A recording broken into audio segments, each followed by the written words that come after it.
Hold on one moment. Okay. Ah, the Knight Errant himself. Have you been watching from the gallery, Mr. Sholmes? I've been on the edge of my seat the entire time. Courtroom trials are fascinating affairs, as a spectator at least. I'm glad you've been enjoying yourself. Oh, sorry, hold on. Ah. Oof.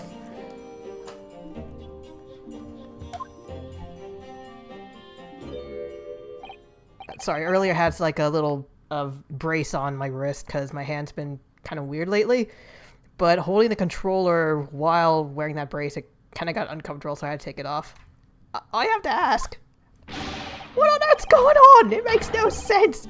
What's this professor business all about?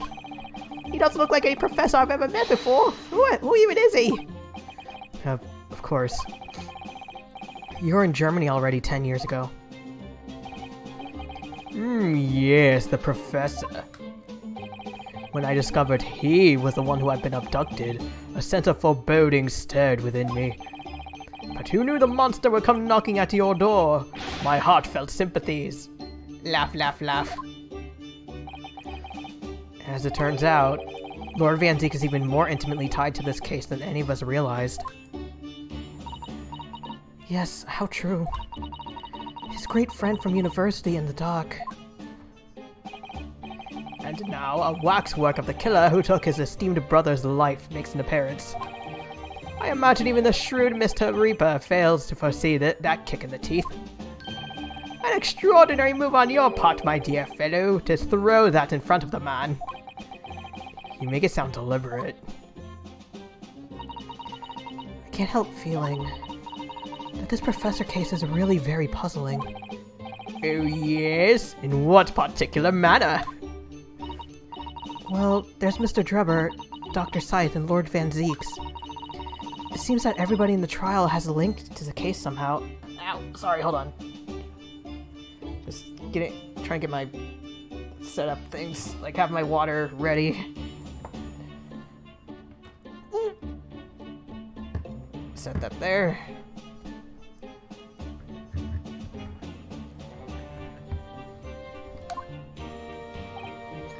Yes, in fact, I alone am not a member of the set. Though that leaves me as an empty set, all alone with no intersection to any other. Hello?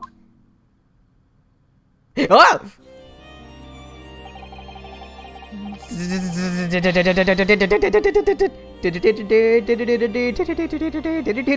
Dr. Scythe. Ah, Dr. Courtney Scythe. Nay? I don't know how to pronounce it. Good day to you. Hello, Sholmes. That was very shrewd of you.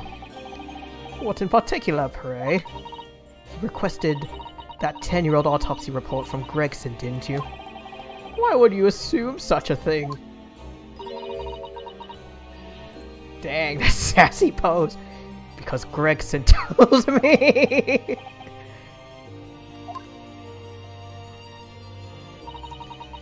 To think it's been 10 years. 10 years in a laboratory wielding my scalpel. I smell of nothing but corpses and disinfectant. A policeman on the jury has a lot to say about you as it happens, Dr. Scythe. And I've accused you of being complicit in what happened. Please don't jab me with a scalpel! I'm hoping that you'll take the stand and tell the truth about what really happened. That certainly won't be possible. Huh? Excuse me. Lord Van Zieks won't be summoning me as a witness. Lord Strongheart has forbid. He's in cahoots with you, isn't he? Lord Strongheart? The Pandora's box you were warned about is the Professor case. But please don't make the mistake of thinking you'll get any information about it out of me. But attempting to hide from the truth, that's cowardice! I've always fought crime in the way I see fit. I have no regrets. None at all. And that's all I came here to say.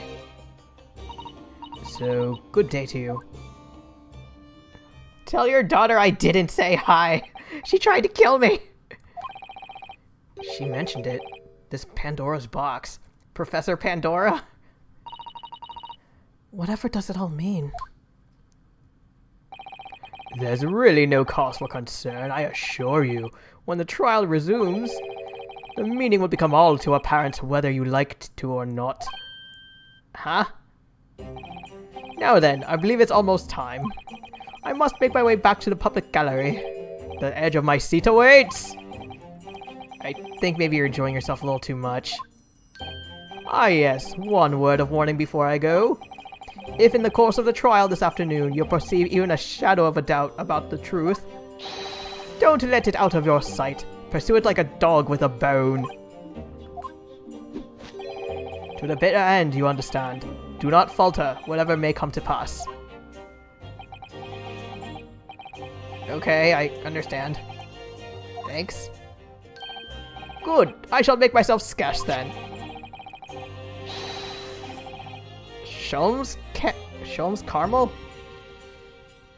Okay, I remember you using that in the first game, but I thought it was something you made yourself, not something you had to purchase. I purchased a bar of caramel earlier, so I shall be gnawing out on that as you gnaw away at the truth. Is food even allowed in the court? Granted, that girl has corn. What did that warning from Mr. Sholmes really mean? Especially the bit about whatever may come to pass.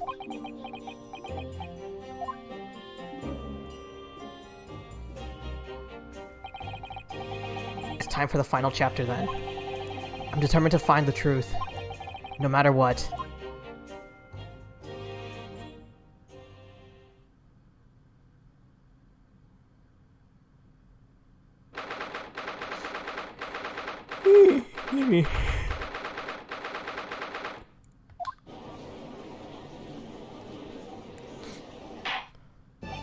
In the name of the most to the Queen, I hereby reconvene the proceedings of the court. Counsel for the defense and prosecution, are you ready and able to continue? The prosecution is ready, my lord. Yes, my lord. The defense is also ready. As the court is aware, the case under our scrutiny began with a damaging incident at a great exhibition. Yet we now find ourselves embroiled in the details of a convicted felon who was sent to the gallows a decade ago. This trial has certainly defied all expectation. As seems to be the fate of all the trials in which this...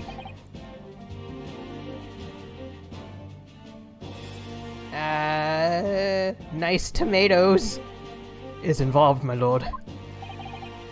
So then, let us begin our exploration of the defense's assertion that the waxwork was cardinally involved in this matter. Lord Van Zieks. My lord? Are we still awaiting the arrival of Madame Tussauds? Not at all. She is in an antechamber as we speak, and ready to be summoned. Very well, bring her to us. At once, my lord. Bailiff, show Madame Tussauds to the stand.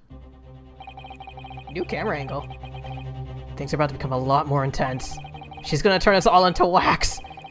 If Trevor is responsible, as I'm sure he is, it means he must have an accomplice in Dr. Scythe.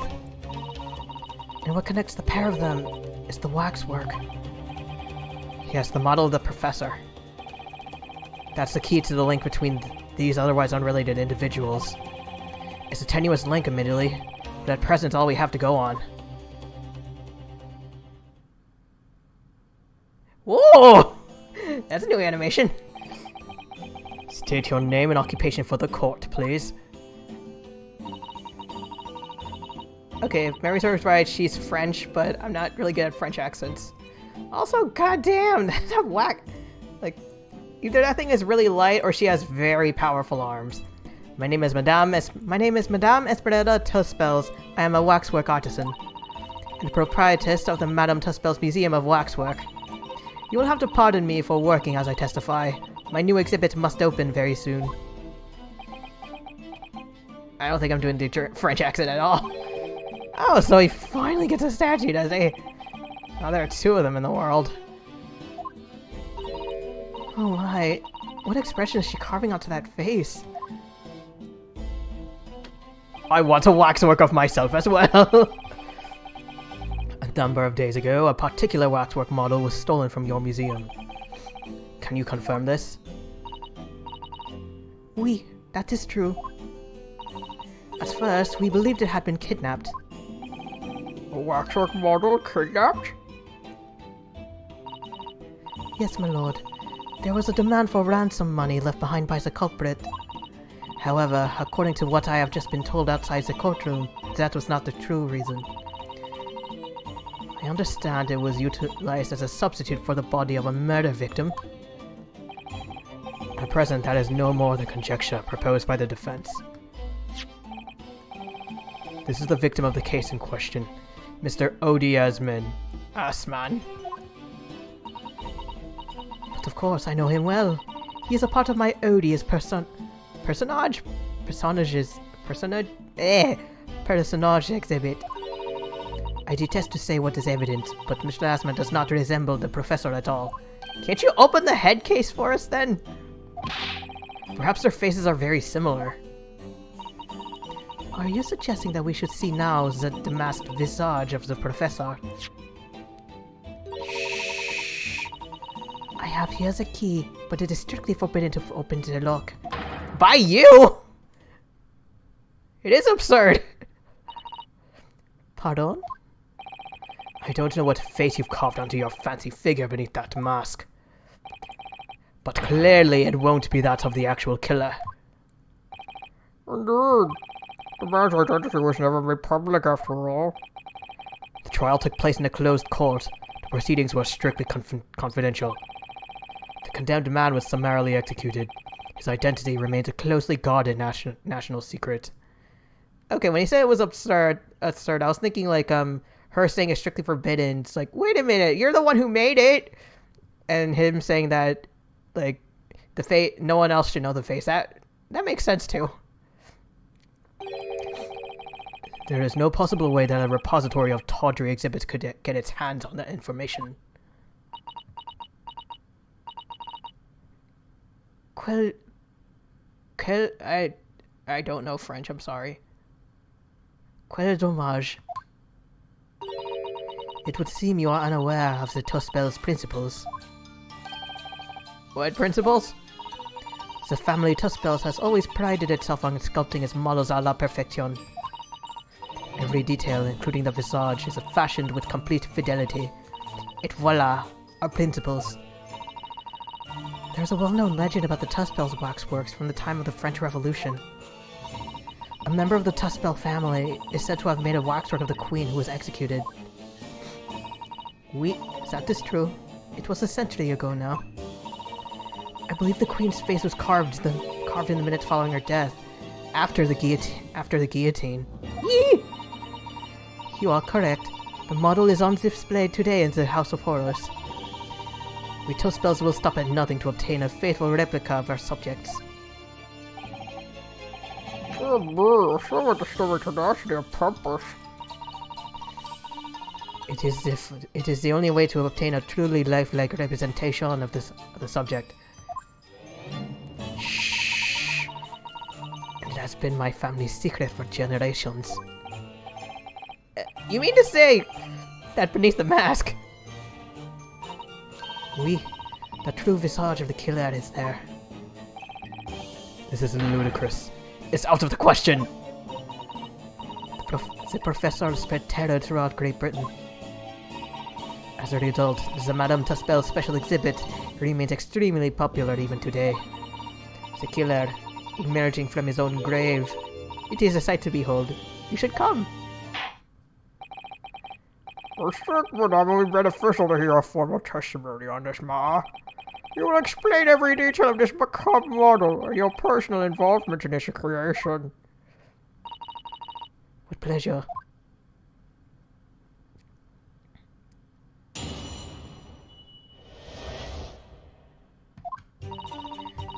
The special exhibit in the House of Horrors is based on a rumor that shocked society in London. An impression of the visage was taken directly from the corpse, in accordance with Tuspel's family principles. I enlisted the aid of the gravedigger and created a mold for the head in the cemetery just before the interment. I hid myself until he gave me a signal. I was there for a very long time that night. Shh.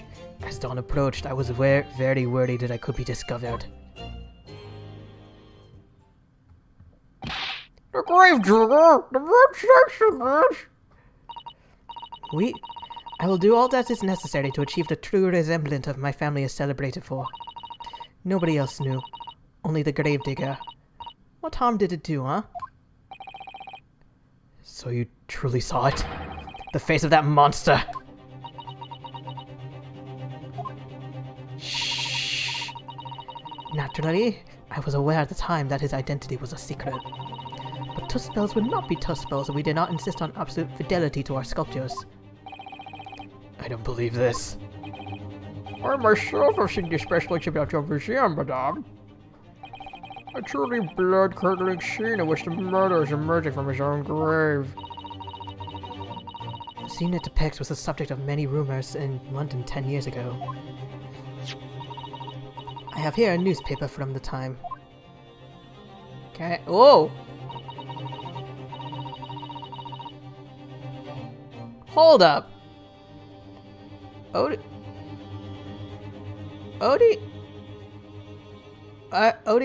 Odie drew this? Cause I was gonna... Okay. Was the bottle mask to blame for the Great Blaze? The Great Stink? Something Darwin to receive... Mad Sheep Rampage? Sorry, I got distracted. Anyways. But yeah, it's like a... Dang, Odie Asman, he's a really good artist. It was the most detailed account of what happened, as reported by eyewitnesses who saw it.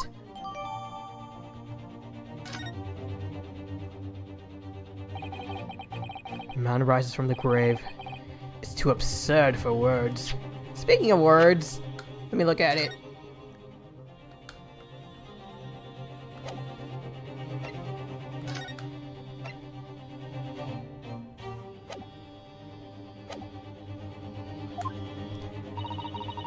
The public enjoys absurdity, monsieur. That is why I have reproduced the scene as carefully as possible in my museum. And it's a waxwork from that exhibit that was stolen some days ago before the incident at the Great Exhibition.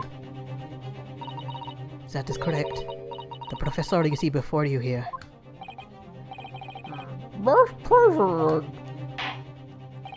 Counsel for the defense, proceed with the cross-examination. This waxwork links Drebber to Dr. Scythe. And there has to be some reason for that, which hasn't yet come to light. But I'll find it. I'll get to the bottom of what really happened. I'll prove that Dr. Scythe and Drebber were in on this together.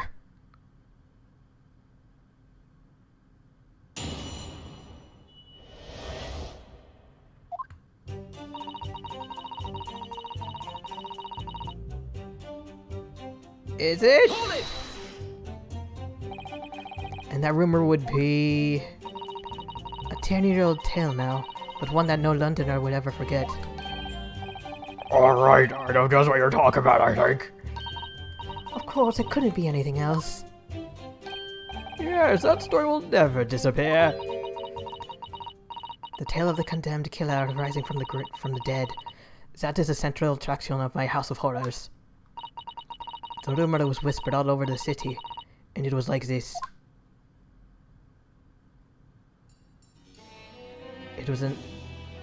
Is she still reading? Lowgate Cemetery behind the prison in the dead of night after the execution of the killer. The interred professor slid back the stone slab covering his tomb and emerged from his grave. A young man who witnessed this felt a scream welling up inside of him. But an instant later, he heard an ear-splitting gunshot from over his shoulder. What? The bullet struck the emerging corpse, and he fell motionless once more. The scream finally found its way from the mouth of the young witness, who turned and ran for his life. Does anyone remember that guy is Drebber? The corpse climbed out of his own grave? Sorry. Just adjusting things. Also, didn't you already know this information? And then somebody shot him? Who was it? Nobody knows, even today. Shh. But remember, it was just a rumor. Perhaps nothing more than a ghost story. The good people of London, they love stories like this. That is why it was in every newspaper across the capital. Wasn't it just a story? I mean, this is exactly the scene that can be seen today at your museum, isn't it? Oui. The special exhibit was modeled after that, on that very illustration. For a while afterwards, the contents of that article were reproduced in every newspaper imaginable. Madame, might I say something? Please, go ahead, mademoiselle. When something is described as a rumor, it doesn't necessarily mean that it's entirely made up. I believe that often rumors contain elements of the truth. Sorry. Quick adjustment here. I got a lot of wires tangled up. I see that people from the East can be just as astute as the people of Europe. Thank you! Can we be sure, for instance, that the professor's execution was successful? It is not possible for the dead to come back to life. Sorry? 10 years ago, I was there in Logate Cemetery. After the criminal known as the Professor was killed by hanging, I took a wax impression of his visage from the corpse just before it was interred. So I can assure you, the man was dead. Wait, how old are you? Because if this happened 10 years ago... She was, goddamn, she was just 16? Like, granted, she's an artist, but holy hell, seeing a corpse around that age. It was certainly a prayer not to condemn the man suffer the intended fate. No comment? Hold it! Is that true of every waxwork in your museum? It is. Assuming the subject is dead, of course. Live subjects have to cooperate in a similar way. I have letters from imprisoned criminals all the time, you know. What sort of letters? When my time has come, please make a waxwork of me! Comme ça. I hope I pronounced that right. My museum is famous, monsieur. To be made into a waxwork is an honor, and for some criminals, a symbol of status even. Yeah, that makes sense. Because, like, before there's like the serial killers or shooters, as far as I, like, mainly, as far as I know in the States, there's this weird thing of, like, they do it to sort of like one-up each other and gain publicity. Because nothing's as hard in criminal better than wax. And it is thanks to one killer in particular that my museum has gained such popularity in London. I refer to the start of the special exhibit, of course, the Professor. Whose form you claim to have captured by taking an impression of the actual corpse. Does it count as desecration of a dead body? There are no exceptions to the principles of Tuspels. Excuse me. Hold it! Surely that's illegal, isn't it?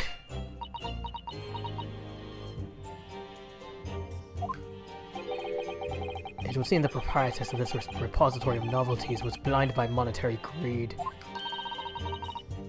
It had nothing to do with money. The man is part of London's criminal history. That is why I had to sculpt him, to record this history. It is the raison d'etre of the Tuspels Museum. But if the man was convicted in a closed court and set for immediate execution, then surely nobody but the members of the judiciary present would know the killer's identity. I assure you, behind that mask is hidden the true face of the Professor. Is she wearing purple lipstick? Do you realize what you're saying? The Professor's identity is a national secret. I understand. And now that the truth about the special exhibit has been revealed, it must perhaps close. Of course it will, as will your entire museum if you don't tread very carefully, madame. That could be another interesting chapter in the history of my family, I think, don't you? I imagine she pulls out the cauldron of hot wax, like, shall I make one of you, Van Zeeks? So 10 years ago on the night of the professor's execution, you took a wax impression of his face. Sorry, I just remembered. I know there's this thing where you can, like, stick your hand... I don't know, like you stick your arm or hand in wax, and you can make a mold out of it. I wonder if they've actually done anything with faces, because I've seen the whole, like, make wax arms or hands at Renaissance Fair. Oui, exactement.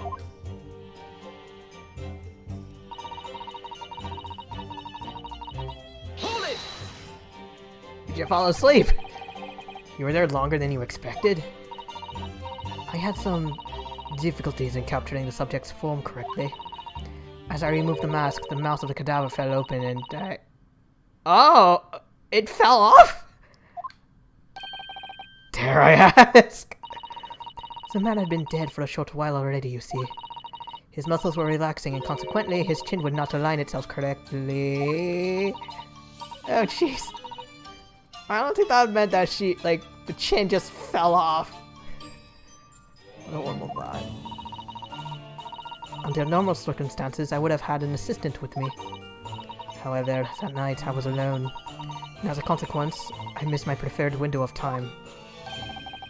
What do you mean? When I take the impression of the visage of a cadaver, I always wait until 3 hours after three? Are you talking about rigor mortis? Why 3 hours? Is that amount of time significant? Called it! Rigor mortis! Rigor mortis! Thank you, Susato. It is a name given to a phenomenon that occurs in mostly recently deceased bodies. As a rule, 3 hours post-death, the muscles in the body begin to stiffen.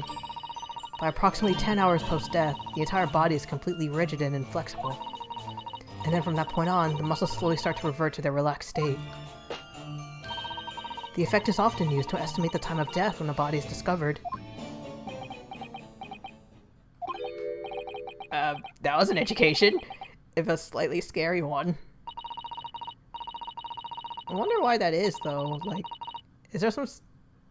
part of me is thinking, like, maybe it's an evolutionary trait, but I'm not sure it would count as evolution if the subject is dead, so... As the Mademoiselle says, rigor mortis commences 3 hours after death, and it starts in the jaw. Really? I thought it just started everywhere all at once. So that's why you wait. Before that time, the mouth falls open, and it is very difficult to do my work. It's getting hard for me to do my work with all this talk of corpses. I wonder about that information the courts just heard.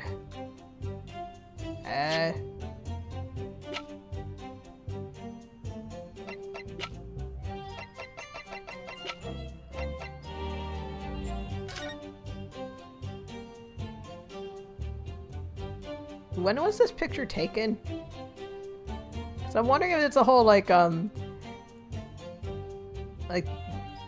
don't know, like, maybe the photo was taken and someone just... The mouth should be hanging open, but it's not. Let me save just in case.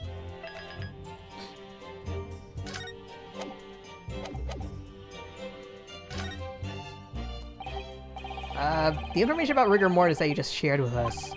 Would you mind including it in your wait, hold on. I vaguely remember something.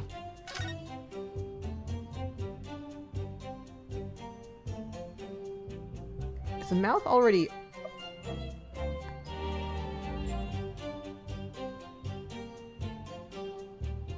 Wait, oh. Sorry, first I was about to say, are the fingers chopped? Because it almost looks like stumps and leaving bloody scratch marks, but I guess those are just the nails. And...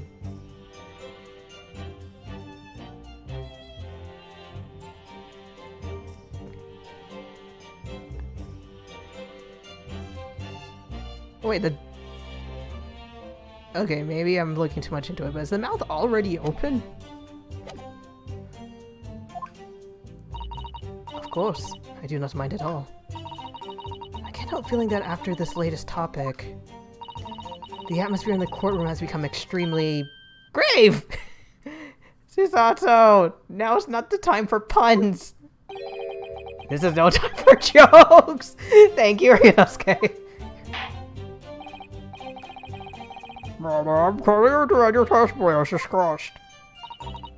Bien sûr.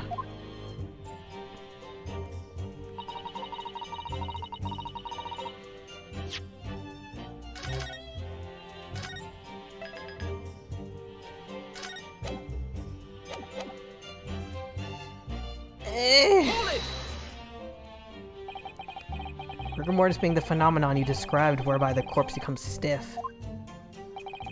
I think you said that it starts at the jaw, about 3 hours post-death? Oui, c'est ça. C'est ça? I hope that that's right. I don't know French, I'm sorry. Of course the exact duration depends a little on the season.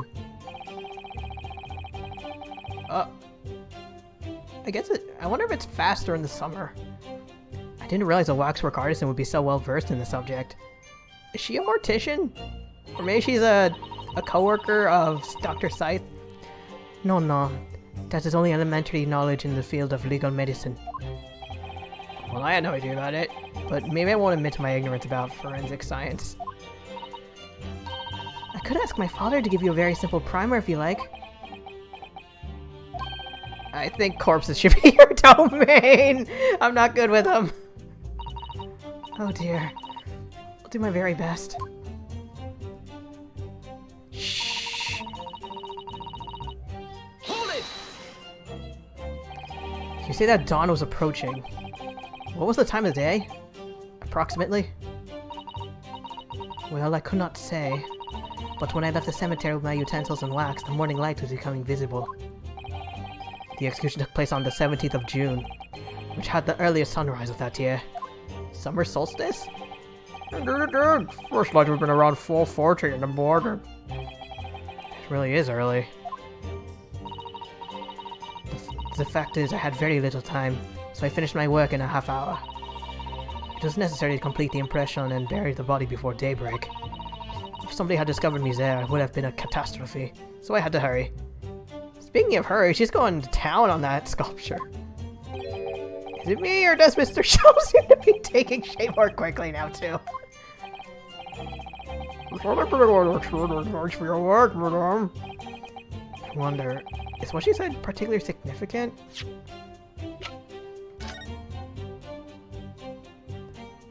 Does it say the time? The night... Locates just behind the prison on... Sorry, trying to read it.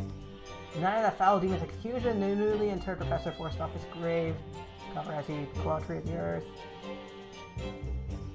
The university student who experienced the shock in the event is Mr. Enoch Driver, a disciple of science at the University of London and a resident of its student dorms.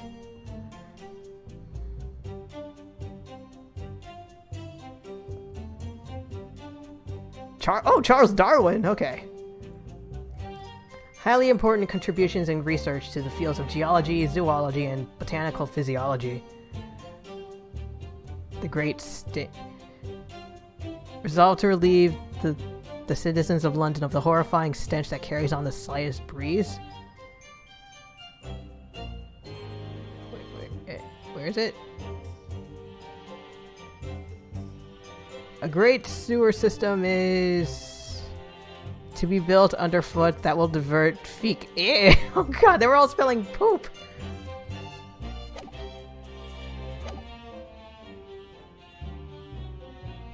Let me save.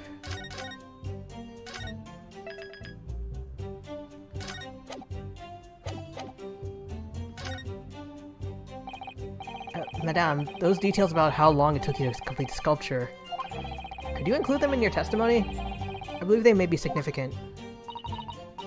course, if you would like me to. You're quite right, Mr. Naruhodo. It is intriguing. A sunrise at 4 in the morning would be absolutely unimaginable at home, wouldn't it? That's not what I meant by significant. With pleasure, my lord. Shh.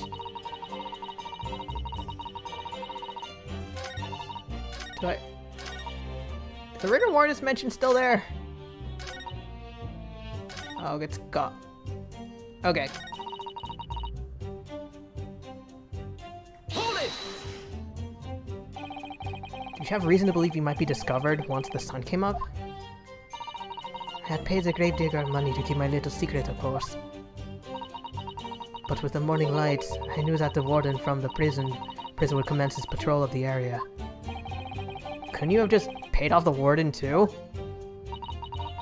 I had already paid the gravedigger, as I said. You cannot advise the silence of everyone, or the secret is no longer a secret, huh? The sunrise is at 4:40 AM that day, which means I would have been around 4 when you began your sculpting work. Oui, that must be correct. That would be when the gravedigger sent me the signal to come out of hiding. So that's all I have to go on. What's your feeling? For some reason, Dr. Scythe went along with Drebber's plan. Now, if that's really true, the professor is the only other thing we know that links the pair of them. So I feel sure that waxwork must be a clue to this mystery somehow. In that case, we must use this cross-examination to uncover exactly what it means. Otherwise, the jurors are sure to revert their leanings, and the trial will be over. Yeah, but interestingly, uncovering what the professor has to do with all this means more to Lord Van Zieks than anyone. That's the impression I'm getting, anyway. Yes, as do I. After all, he has a profound connection to the professor.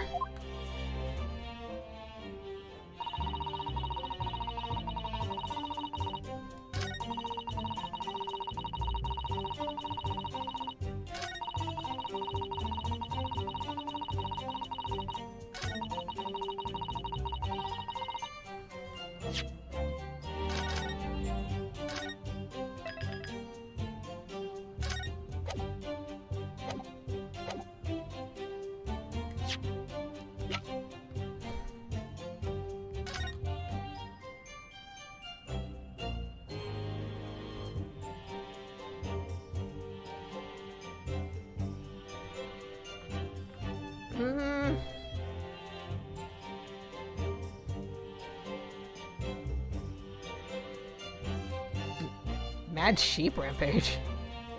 Sorry, anyway.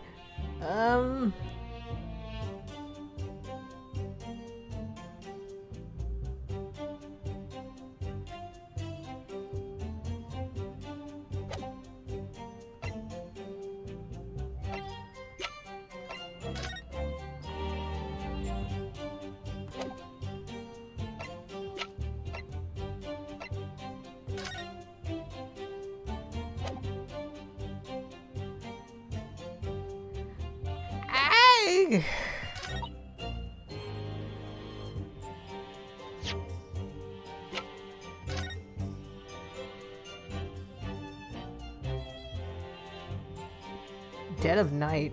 Like, does that mean midnight?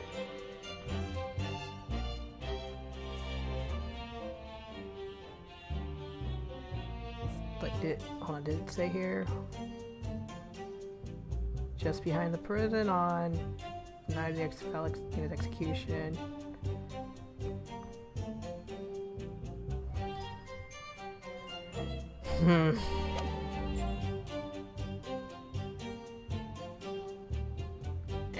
Objection!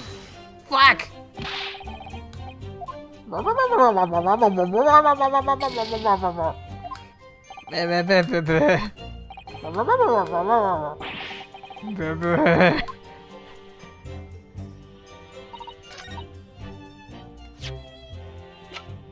Objection!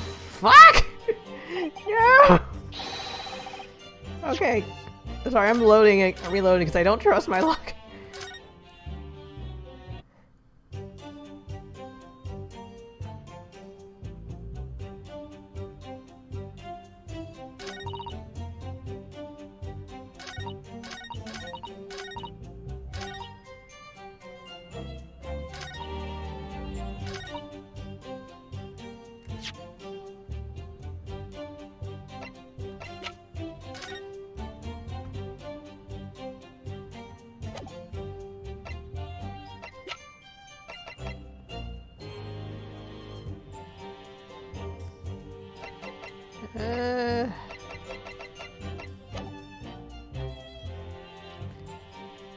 Maybe there's something new if I press. Hold it!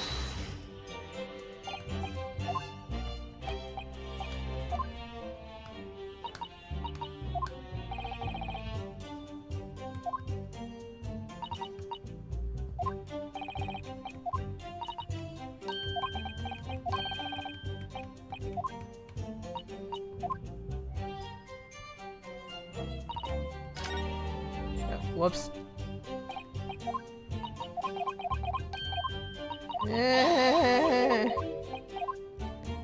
Okay, good news, I found a spoiler-free guide. Bad news, I'm still worried if I might accidentally spoil myself on it.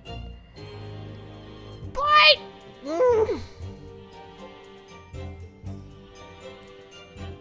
Forgive me, I'm weak! See if I can find it.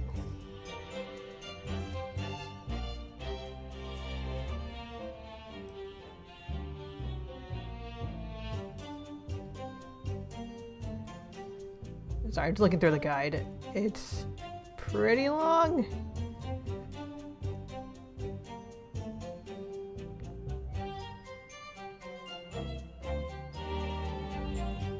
Huh? Okay, hold up.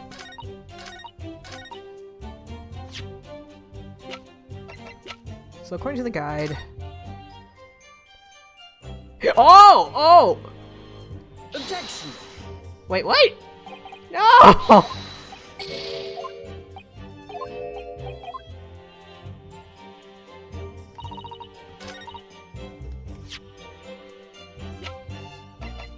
Okay, I think from the guide it just said present this, but I'm guessing this would work because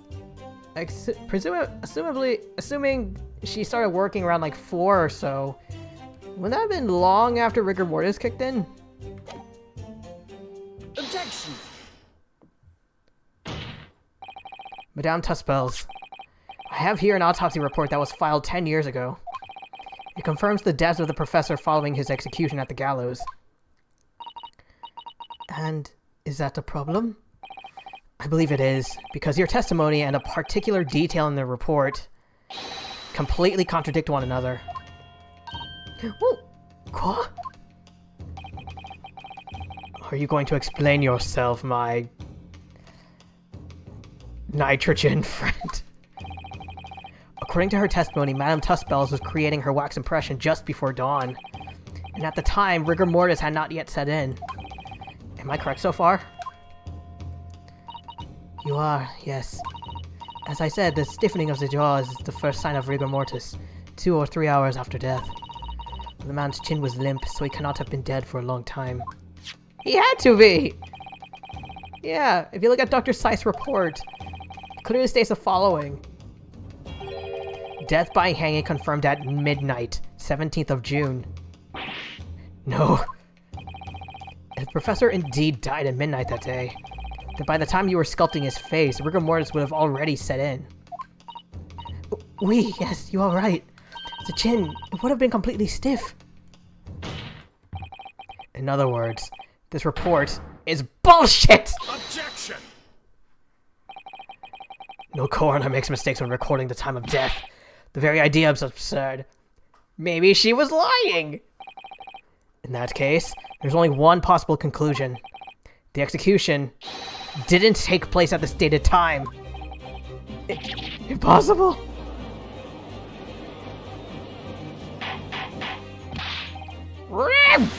Counselor, this is beyond funny. Not only do you indict the author of the report, Dr. Science, you also implicate members of staff at Berkeley Prison when the execution took place. By heck! Extraordinary! Not my day! My learned friend appears to have overlooked one very crucial fact. What fact? The professor died that night. Without question. How do you know? He did. Of course he did. I moved the man's lip and jaw with my own hands. There was no... Maybe they swapped bodies? Yes, the professor died that night. But what if he didn't die at the gallows? Didn't die at... Are you insane? What exactly are you suggesting? Maybe he was killed elsewhere. So, either killed elsewhere or, like he's still alive and they found someone to take his place, and also beverage break.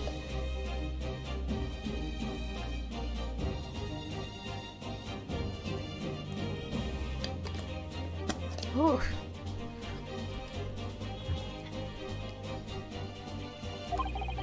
Between Dr. Scythe, the professor, and that one other person of interest. Hold up! Wasn't there mention of a gunshot? Yeah, right there. Have evidence that will explain exactly what I'm suggesting happened that night. Counsel, present evidence. The evidence that explains what really happened on night versus execution.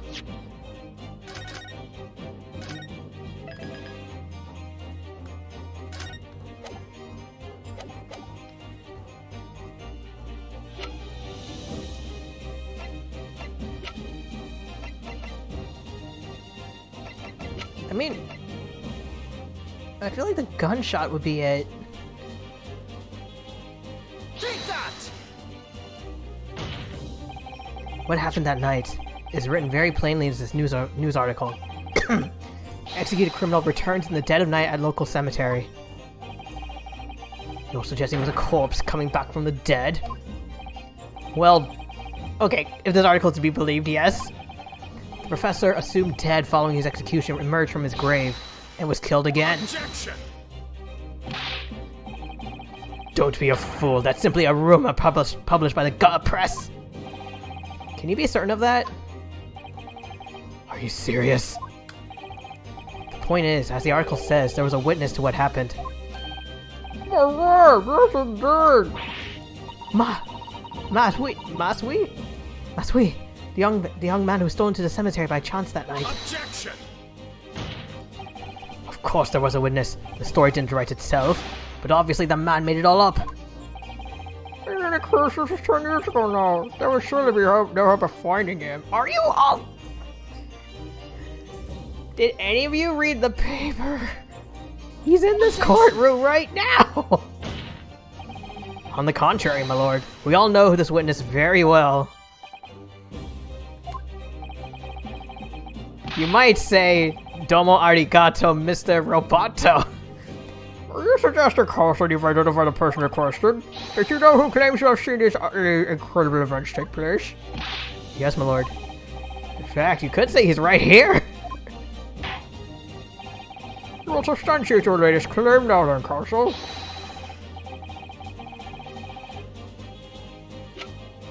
You! Take that! The man in question is Mr. Enoch Drebber. Drebber? The previous witness? A special exhibit in the House of Horrors at Madame Tuspel's Museum of Waxwork recreates the decade-old scene in great detail.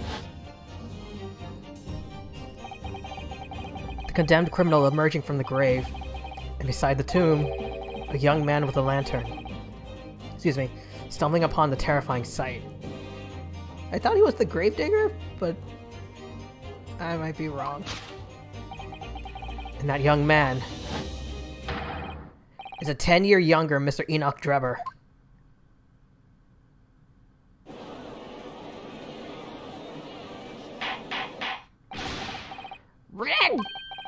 Surely not, Counsel. Drebber was there, in Locate Cemetery. What is all this talk about, Mr. Drebber? Is the name significant? Of course it is. Oh, Madame Tuspels doesn't know, does she? It's extremely significant, Madame. To your situation as well, in fact. What situation? The theft of the prosecutor? Professor Waxwork from your museum some days ago. It was perpetrated by the very same man. No. But how and mean? Madame Tuspels. It would appear you know the name, Enoch Drebber. Gave yourself away there. Yes, I know it. But from long ago in the past. Huh? Oh my. Good gracious! Explain yourself. Tell us everything you know. Yes. Yes, of course. Ooh, testimony. Oh, no. The story of the young man and the terrible sight he witnessed in the cemetery 10 years ago was published in every single newspaper in London and throughout Great Britain. However, in all of the articles, the witness was simply described as a certain young man. No details were published about his identity. His name was never revealed. Wait a minute! It says right there!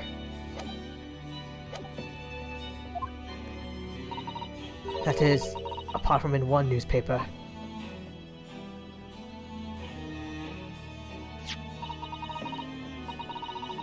The Daily Circus. It is the paper from which comes the article I have already shown to court. Daily Circus? Are they? Oh, London News. Is Daily Circus still running?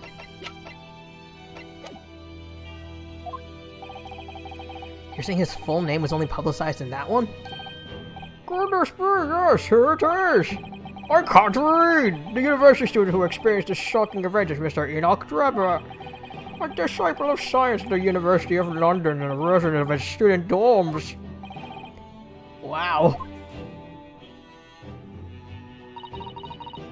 When I read the article, I went to meet with the man. His discovery of the condemned criminal coming back to life in the cemetery in the dead of night would make a perfect exhibit for my House of Horrors, whether it was the truth or not. Sure. So you went to meet Mr. Drebber in order to sculpt a waxwork on the man, did you? Exactamo. He was studying science at the University of London in those days. He was just a poor student. I paid him £5 to model for the waxwork. And since that time, it has been in my museum to recreate the scene of terror from the cemetery. I think the music stopped. Get him back in here!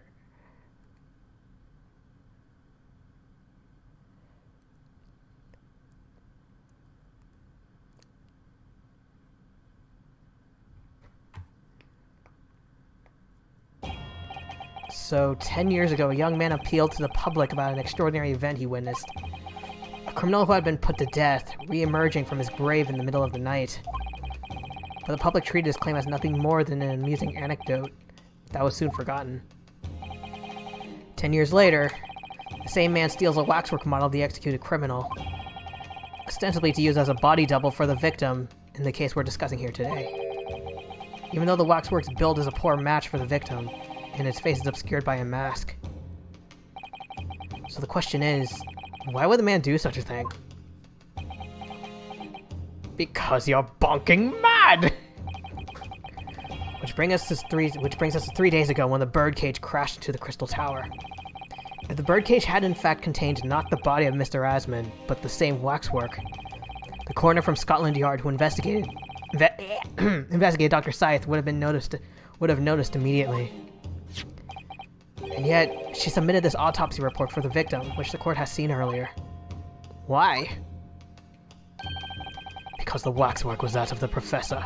Is that what you're saying? Dr. Scythe put her name to a document confirming the death of a condemned criminal who was still alive. A criminal whose apparent resurrection was witnessed by Mr. Drebber. That misconduct was a deadly secret the coroner would do anything to protect. Which is precisely why Mr. Drebber used that particular waxwork as the body double.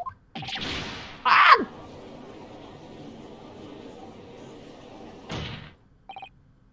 Wait.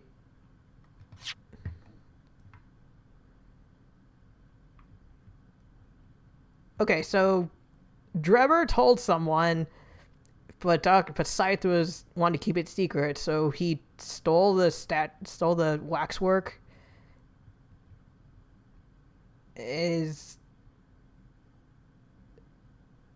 Was it that if she would have tried to steal it like ahead of him, so he took it before she could? My lord, this court must summon Dr. Scythe to the stand. The defense is determined to find out exactly how the coroner and Mr. Drebber are connected. But according to the missive I received this morning through the prosecutor's office, Dr. Scythe is unable to participate in these proceedings. Is that not the case? Fuck that message. Bring her in. She told us so herself, didn't she? I can't testify. I have things to do tonight. Lord Van Zieks won't be summoning as a witness. Lord Strongheart has forbidden it. Strongheart. Are we gonna put Strongheart on the stand?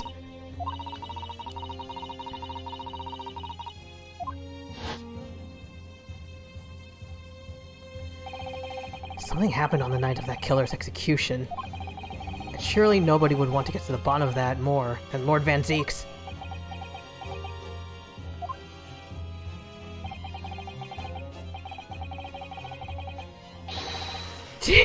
Thank you! The prosecution calls for the instruction in that missive to be scrapped. I was about to say, like, Van Zieks taking this approach to figure out what the hell happened. It's like, one, it's a very, very roundabout way of doing it. Two, I guess it's Galaxy Brain Chess?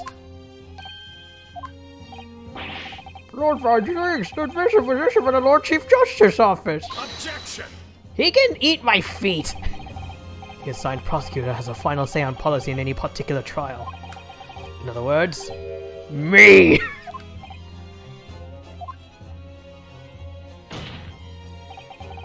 Let Enoch Drebber and Dr. Scythe both take the stand together.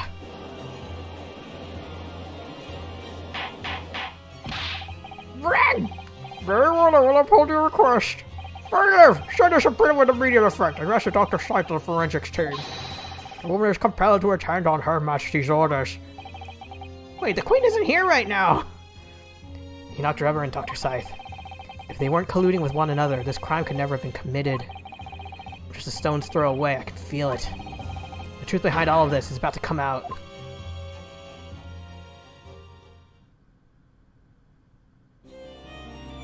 Oh, she's still there.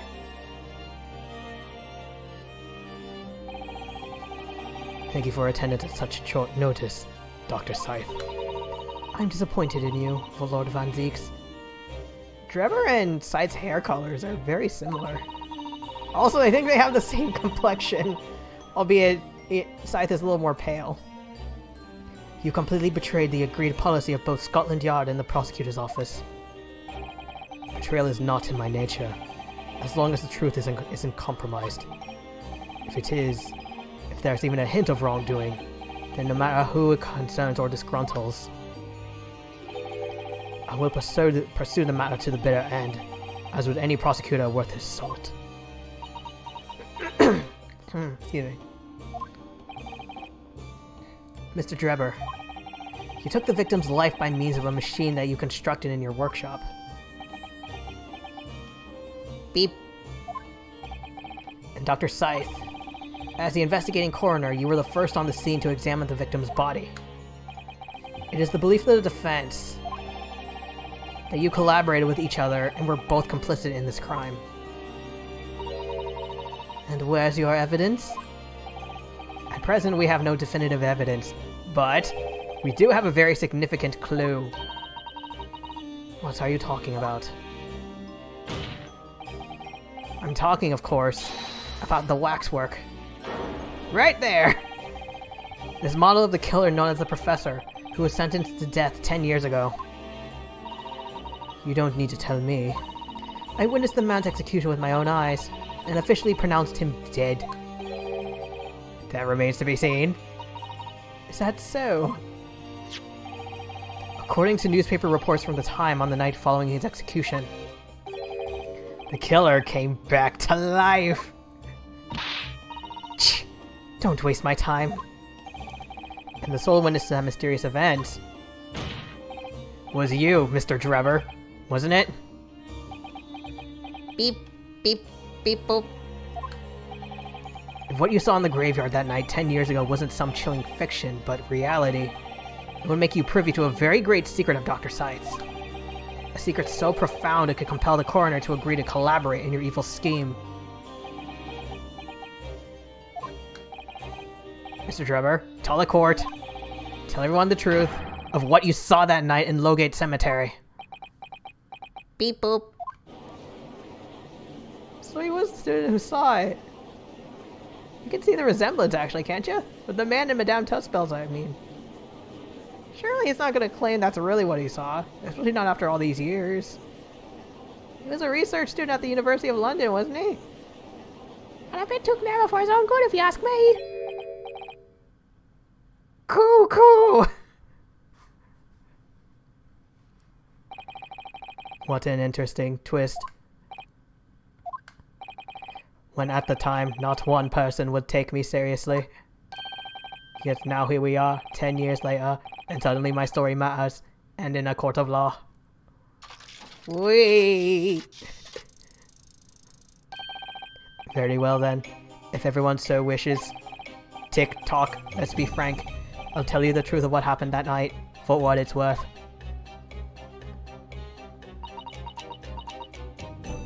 For a second, I thought you were about to say, honey, shut up!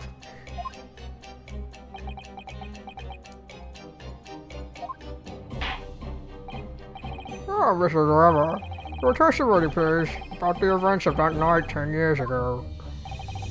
You will tell the court exactly what you stumbled across in Lowgate Cemetery. Yes, of course, as you wish.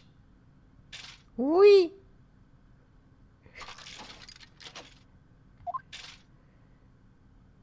Do the driver shuffle.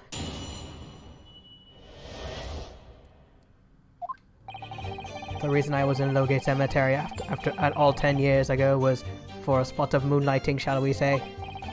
Yes, the illustration in that newspaper article was based on what I witnessed that night. Moonlighting as in looking at the moon or something else? But thinking back now, I realized that I never saw the professor. Soon afterwards, I was visited by a young woman who sculpted a model of me from wax, and I gave up on my dream of becoming a scientist. It was all because of that newspaper article. Wait. You're claiming you didn't see it? Of course.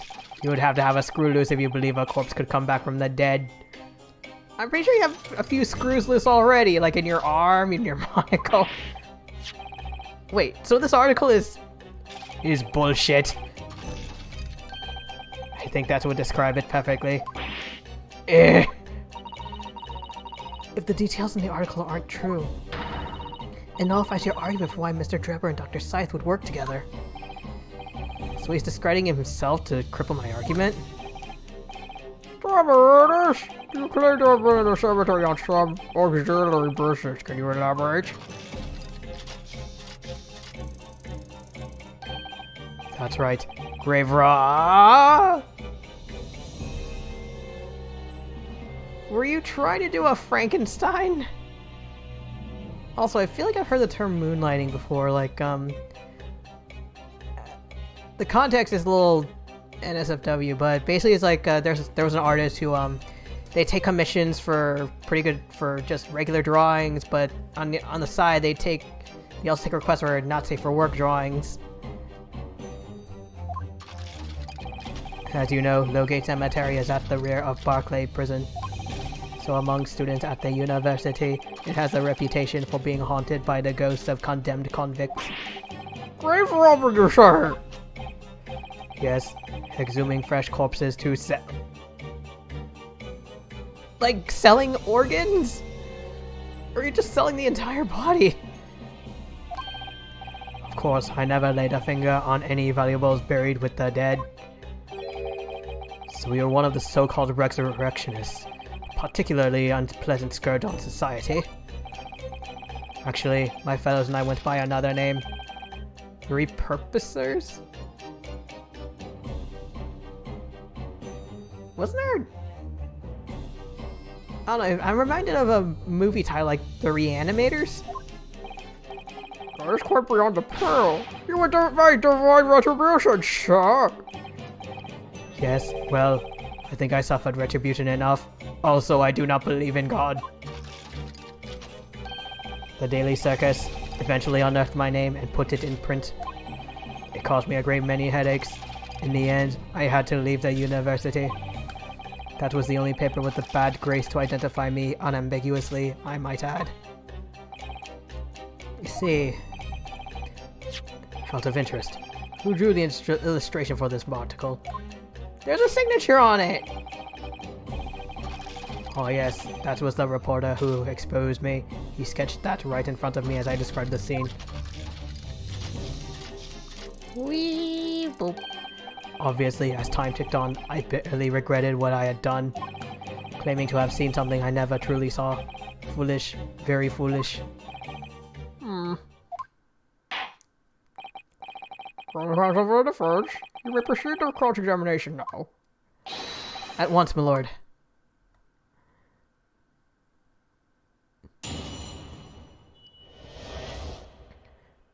Okay, I feel like I need to present the illustrator had the same signature as Assman, but question now is when and how.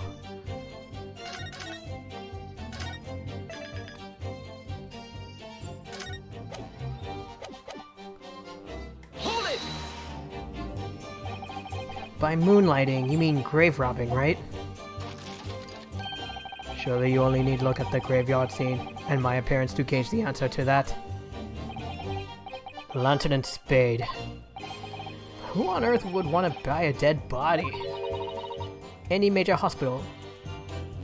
Oh, for, like, studying human anatomy? Hospital! In order to better understand the human body, the study of anatomy is crucial to medical science. But there isn't a hospital in the world that has enough specimens to work with. Though obviously they can't openly express an interest in obtaining more by dubious means. I just imagine them putting up ads like, "Hey, are you dead? Do you have no use for your body? Give your body to us, we're gonna use it for science." As aspiring scientists, we young research students have no money to work with, as I am sure you can imagine. So we made surreptitious arrangements with a hospital via some of our medical student acquaintances. We would never take anything of value from the graves. It was all for the furtherance of science, you see. That's what we all told ourselves every time we stole into the graveyard at night, spade in hand. You realize body snatching is a serious crime. Invasion of the body snatchers? If you were caught, you could expect the gravest of consequences. The students were caught between the hammer and the anvil. We needed funds for research. Professor Harebrain said exactly the same. I'm quite speechless at your apparent levity in which you revealed this abhorrent behavior. Yangi. Well, if you wanted to know why I was there at Lowgate Cemetery, that is the reason. But I never expected it to end the way it did. That I regret to this day.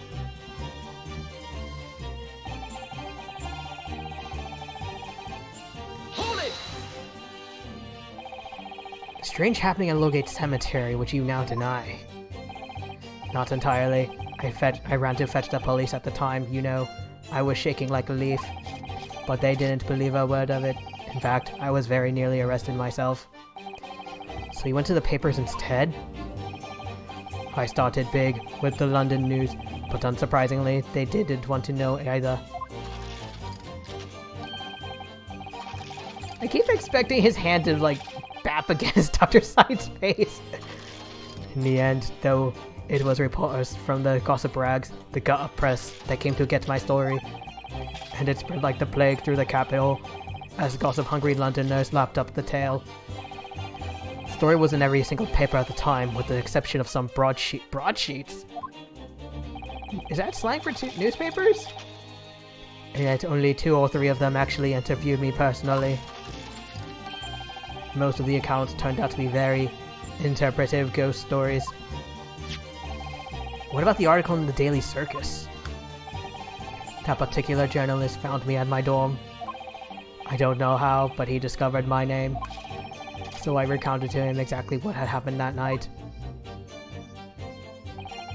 And from your description, he drew this?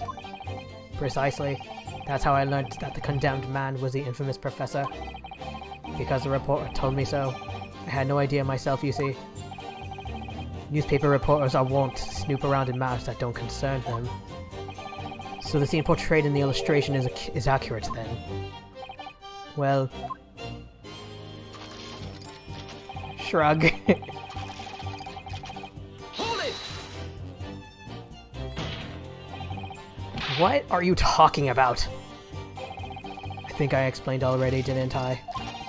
Lowgate Cemetery is at the rear of Barclay Prison, so it was renowned among us students as a university for being haunted by the ghosts of condemned convicts. For some absurd reason, I was scared of the graveyard at night. I'm starting to think, did he lose his right eye, or is it just, like, one eye is way, way, way, way worse than the other? And as a result, only too willing to believe that nonsense about the dead coming back to life. You just said you saw it! I said what I'd seen in my mind's eye. After all, resurrection is impossible, isn't it? You'd have to be unhinged to think otherwise. Unless, of course, you have some evidence that proves I encountered the professor that night. Yeah, I don't know.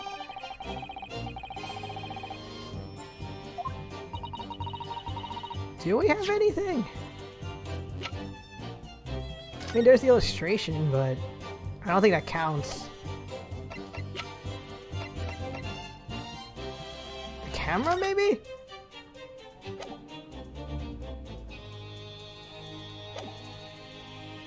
Hello? It could be a prop camera, the exact same camera he has. I need to present against that irritatingly backtracking statement. The point is, that night was a pivotal moment of my life.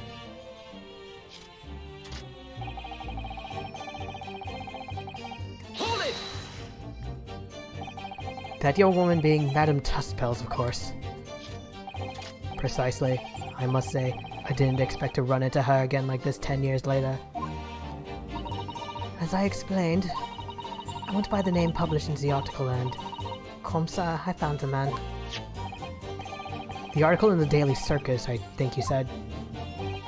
I was a poor student with barely a penny to my name. And the young lady put £5 in front of me. So you readily consented to having a waxwork of yourself made and gave permission for it to be put on display. Sorry. I did. I did sell what little I had to sell, I concluded. Ah, oui. I remember now. I purchased something else from you that day. Ne sais ça? Ne sais pas? Oh, the camera! Did you? I can't say I remember. What was it, madame? He's called it! Oh yes, I made a point of taking it with me whenever I made an excursion into any cemetery. You took a camera with you, sir? To what end? To record the details of the bodies I disinterred. But I had no intention of ever visiting a graveyard again after that night, so I sold it. For sure. But I still have it, monsieur. It is part of that special exhibit in my House of Horrors. I am very meticulous about such details. It is the Tuspels way. I'm wondering, like, in case Enoch Drebber threw the camera away, would she have gotten a replica of it? It would seem then. This is the very camera Mr. Drebber took with him to Lowgate Cemetery. Interesting.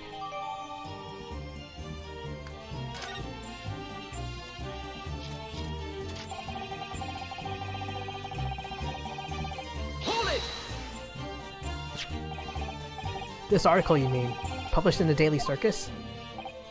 Yes, somebody informed Nadine that it was my name that appeared in the article, and carelessly let slip that night after night I was digging up graves.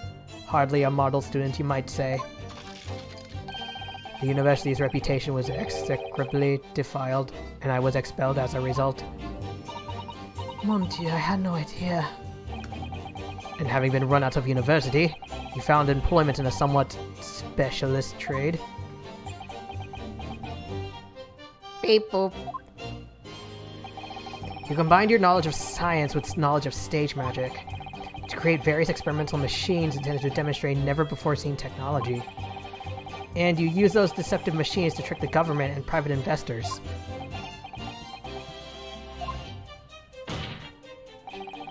Professor Albert Hairbrain was just your latest victim, wasn't he?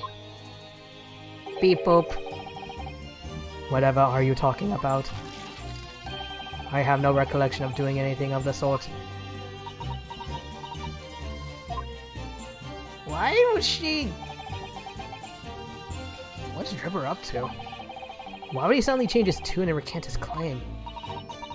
I wonder if perhaps it's because his circumstances have changed. Circumstances?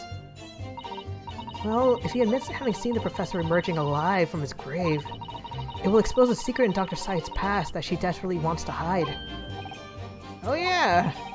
If Dripper and Dr. Scythe are working together, then if Dripper were to betray her, there would be no reason for her to continue to cooperate. In that case, there's only one way around it. I have to prove he really did see it. Prove he really did see the professor's corpse coming back from the dead. Yes, Mr. Naruhodo, exactly.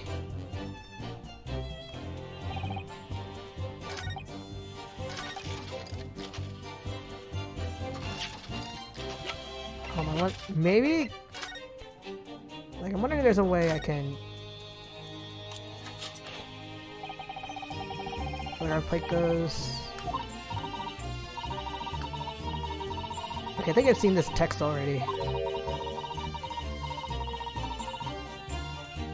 Oh wait, no, it's different. Never imagined a piece of evidence would be on display. She's very keen on everything being as true to life as possible then.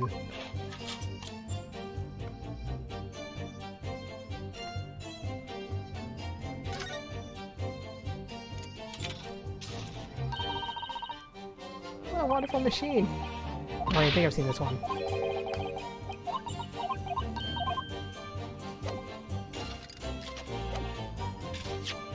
Has to be this, right?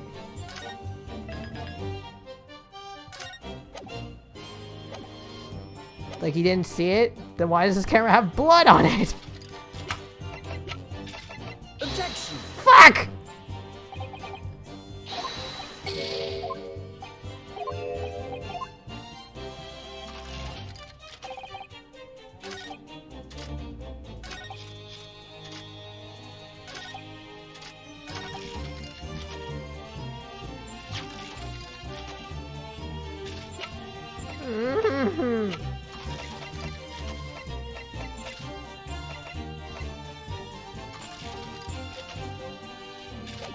Wait.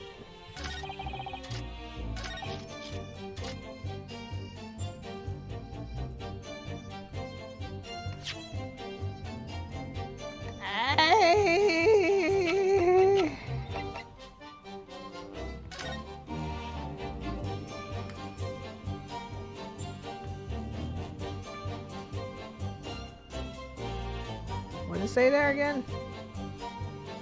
Royal Society Award. Fostering burgeoning talent for the future of scientific discovery.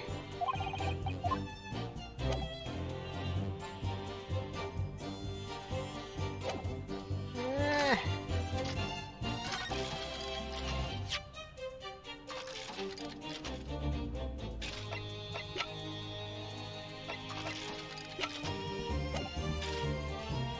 Wait, do I have to press it again?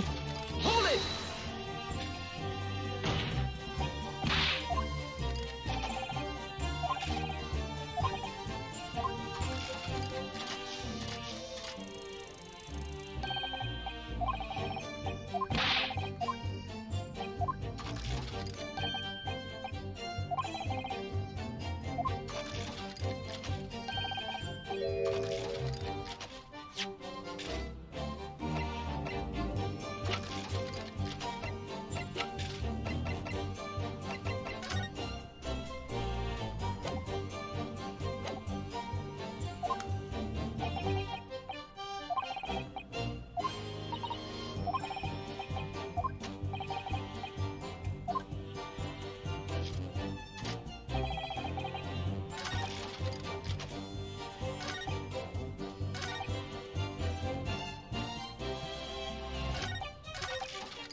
long shot. Objection! What?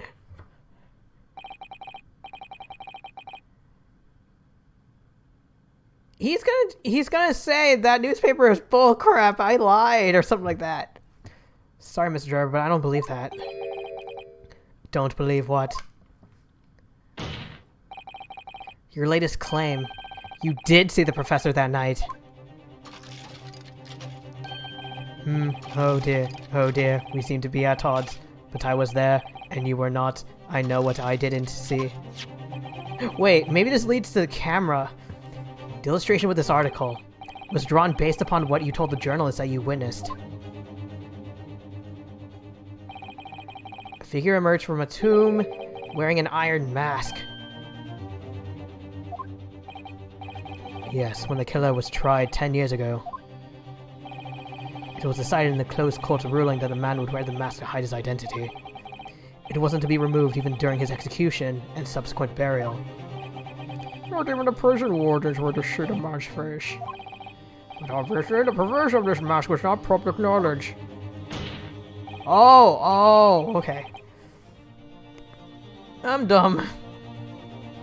So, Mr. Trevor, as you've just heard, a lowly student of the University of London certainly wouldn't have known about the condemned man's mask.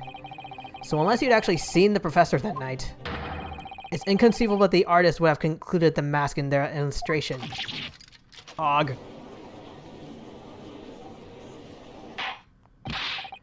Ram! Mr. Driver?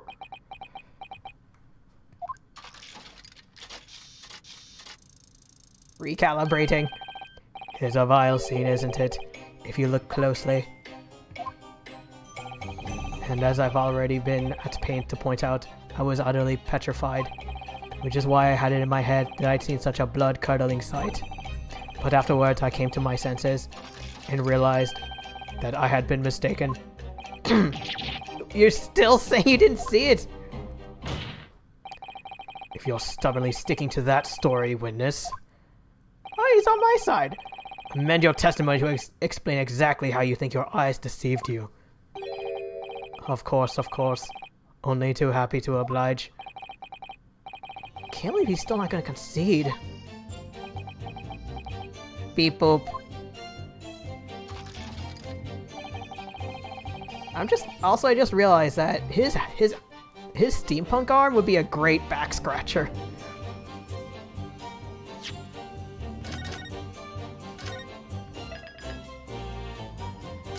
But I witnessed a fellow grave robber at work. How? I mean, like, they just pop out and yelling surprise? Hold it! Fellow grave robber? What are you on about? Well, I wasn't the only one busy in the cemetery that night, you know. Other body snatchers were at work. Of course, when I saw one emerging from the hole he dug, my heart very nearly stopped. My throat. So that's the terrifying sight I actually saw, you see. You're claiming it was just another student on equally insalubrious business as yourself? Many of the medical students would wear metal masks to protect themselves from bacteria during dissections. Metal masks? Like the one that the professor is wearing? Or like the plague mask? Clearly the fellow was using such a mask to protect his anonymity. Wouldn't you say? Objection! There's more to the story, isn't there? The article goes on to say, and the next second a gunshot rang out suddenly from behind. A bullet pierced the resurrected man's chest, whose breath then stilled once more. We might assume that the sexton discovered the... Huh?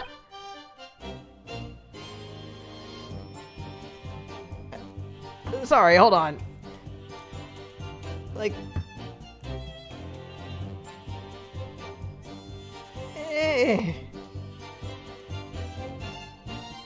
Okay, I've seen the phrase, like, the sex used as a prefix for six, like sextuplets, or 6 kids born at the same time. Sexton, a person who looks after a church and churchyard, sometimes acting as bell ringer and formerly as gravedigger. So, wait, does that mean Quasimodo from Hunchback of Notre Dame was kinda that?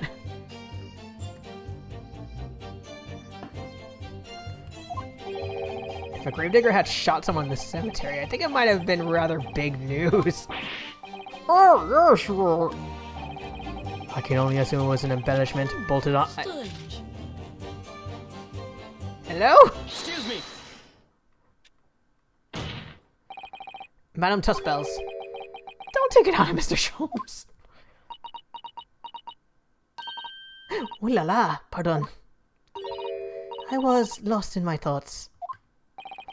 Would it be fair to say that Mr. Drebber's last remark was significant to you in some way? I thought it was a little strange, that is all. How Monsieur Drebber could claim this now.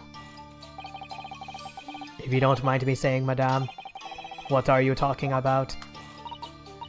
Well, when I met you 10 years ago at your university dormitory, you had recounted to me about your adventures in the cemetery, no?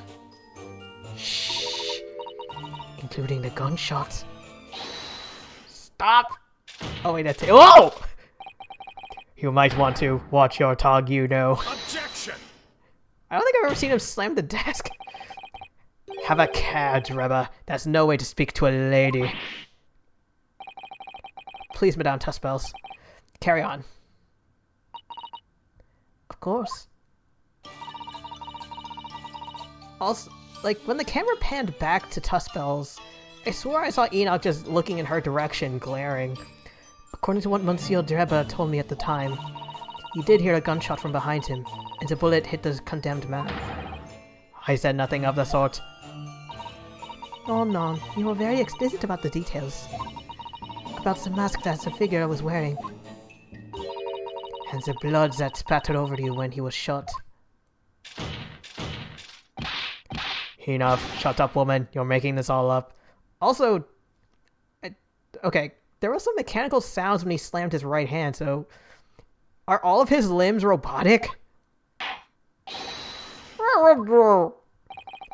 Drebber. Yes. You referred to the account just given by Madame Tussbells. I have no recollection of ever saying those things. Come on! Do you really expect us to believe that? Control yourself, Constable. I will not permit baseless accusations in my courtroom. Under the circumstances, I think it best that you supplement your testimony with a statement to clarify your position on this. Very well.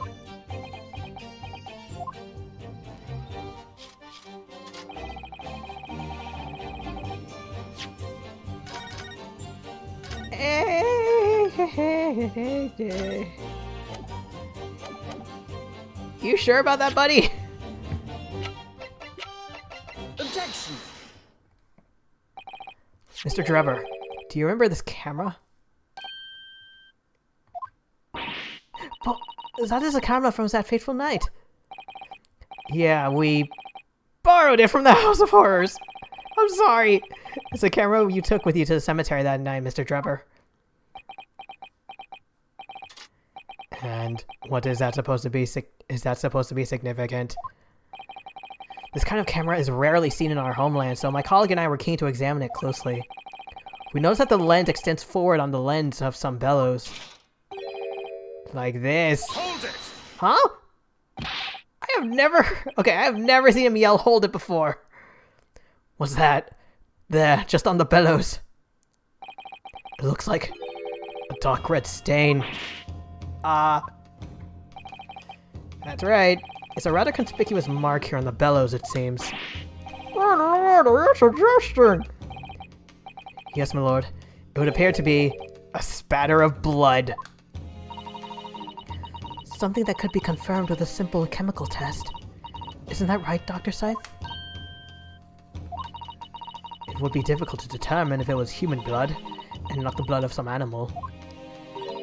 But yes, to test whether or not it's blood at all is simple enough. I propose that Madame Tussbells' testimony was correct, and that on the night in question 10 years ago, you were spattered with blood from the gunshot wound. Well, and that furthermore, you really did witness a condemned professor emerging from the grave. Whoa!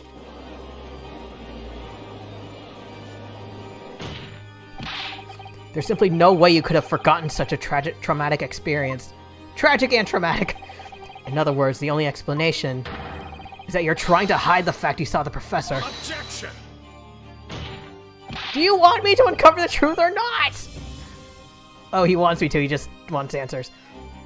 Why? Why would he do that? Not for his own gain, it would seem. For whose, then? Who could benefit? Mr. Drebber is obviously lying in order to protect the somebody.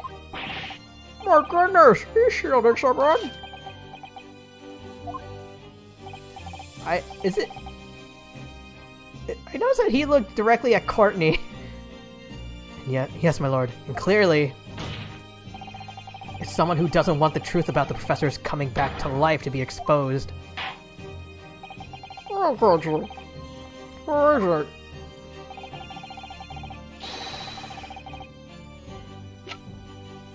Himself? Take that! The obvious answer is Dr. Scythe. Scythe. What? Whatever they're doing. Also noticing that her she has a cross on her lapel and... can I see it? Damn it, I can't, but... I think Van Zeek's badge is white, so... I wonder if it's just the same design, but palette swapped. Imagine if the convict who'd been sentenced to death was not in fact killed. Imagine if that was to come to light. What are you insinuating? And imagine if the convict in question was a country's most hated mass murderer. If it was the professor. That would be an unprecedented scandal. Objection! Sorry, I'm looking at his prosecutor's badge. Oh, his looks a lot bigger than Courtney's, so I wonder if Courtney's is just the slimmer, like, the middle part of the prosecutor's badge, but just colored black. This is beyond a joke. Need I point out that the dead cannot come back to life? What you're suggesting would mean that the execution never actually happened. That's exactly what I'm saying! Yeah! Objection! Once a man is sent to the gallows, he hangs. No one could escape, not in Great Britain. Objection! But the fact is, there was a witness to the fact that the man did escape his hanging. That's really true, Counsel. The implication of misconduct would not stop at the supervising coroner. It would take the honor of the entire judiciary from the ground up. And it's exactly because of those monumental repercussions that Dr. Scythe was consent to any demand made of her by someone who threatened to expose the secret, even if that meant being complicit in a crime. You I mean that Dr. Scythe wasn't collaborating in Mr. Drebber's wicked scheme. She was coerced into it, in order to protect her decade-old secret. She switched the dead body of Mr. Asman with a waxwork model and fabricated the autopsy report. Oh, that's new. Leg! Leg Van Zeeks? Pray forgive my freshly filled hollow chalice, and a whole raft of other discourtesies now. My leg is frozen. I'm surprised he didn't kick his apprentice during that. It's just the sort of tall tale Londoners would enjoy, I grant you. An executed killer is rising from the dead. A Scotland Yard cover-up. Conspiracy at the highest levels. So let me ask you one thing. What is? If the condemned man really did emerge from his tomb that night, only to be shot in the chest, who pulled the trigger? Glass number... 1? 3? I lost count from the last case. And dispose of him forever. I don't know. We have too little information to work that out at present. I couldn't agree more. The Old Bailey is no place for wild fantasies. And have you considered this, my learned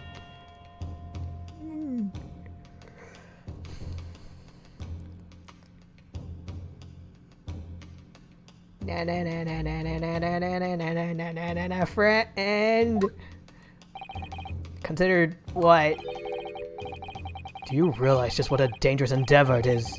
It is to coerce this woman into such criminal activity. It's tantamount to declaring war on the entire British police force. Or to imagine any sum of money being offered for research could warrant it. To rely on some stage deception when so much is at stake would be madness. I suppose. And this is no petty crime either. The victim was murdered. A man who'd already invested money in the venture and would be instrumental in future profits. Yes, I had no reason to kill Mr. Hasman as well. Yes, you did! He's the guy who wrote the article and drew it. Look at the signatures. Or are you forgetting that his death results in me not receiving a penny? The court is already aware of the contract between myself and the victim. No. There is a contract, that's very true. The motive for this case runs deep, though. I can feel it. Using threats to force the head of forensics to cooperate is extreme. Especially for a government grant he had no guarantee of receiving. If the research grant was the aim, taking Mr. Asman's life would have made no sense anyway. Which means Mr. Drebber's motive wasn't money. He was out for revenge. Why? What was his motive then? Sorry. I'm a few steps ahead of the game, I'm sorry, but the motive was that Odie Asman was the guy who drew the illustration, wrote the article, and publicized the dude's name. Your time is up, my learned friend. I say you have one last chance before the jury lose their patience with the charade. Okay, I'm starting to wonder, if he throws his glass at the lamp, is the apprentice gonna duck?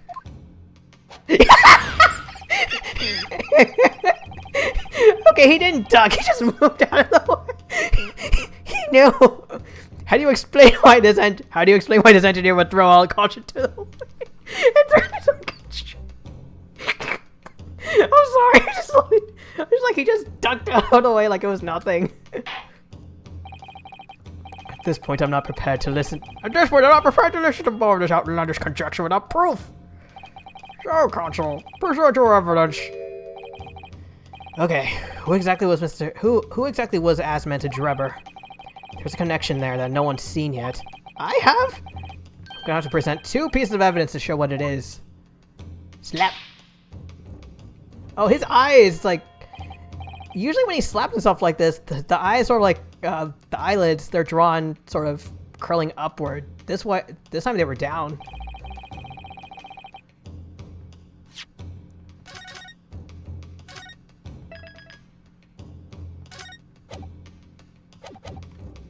Okay.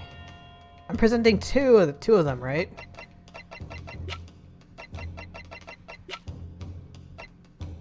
Take that!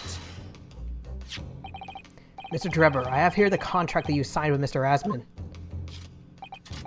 Yes, that is right. The very document, in fact. That proves I had no reason to kill that man.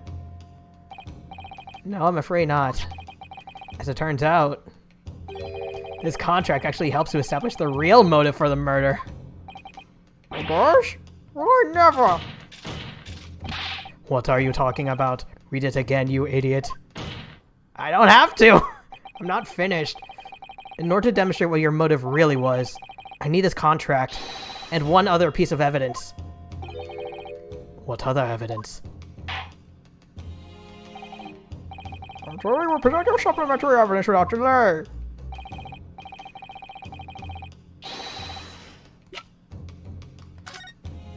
There it is. Take that!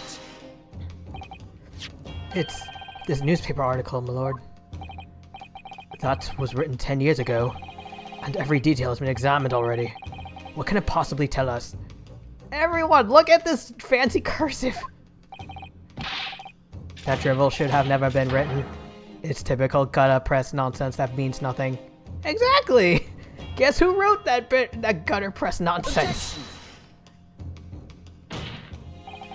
there's something significant that this newspaper article and the contract have in common. Really? And it's that common link that shows very clearly why you were determined to kill Mr. Odie Asman. It seems the defense has uncovered something the rest of us have missed. So, my learned friend, point out what these two pieces of evidence have in common.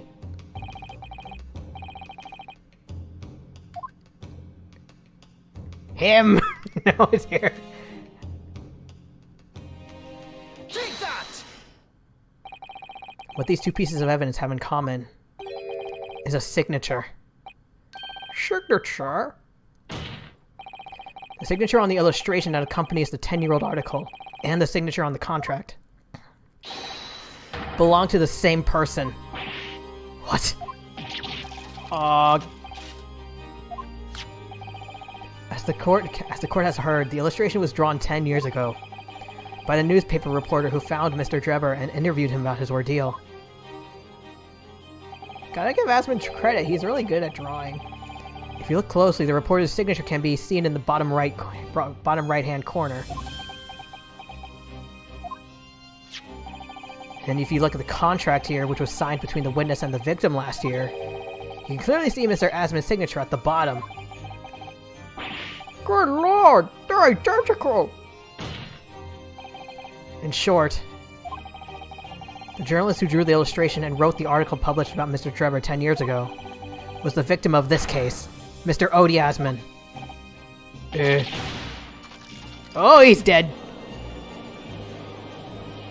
Objection! But explain to the court why. Why would that constitute a motive for the witness to murder Asman? Well, if you think back, you'll remember that Mr. Drebber talked about that article in his testimony. Grave robber, you say? Exhuming maybe I'm not gonna read the flashbacks. My throat.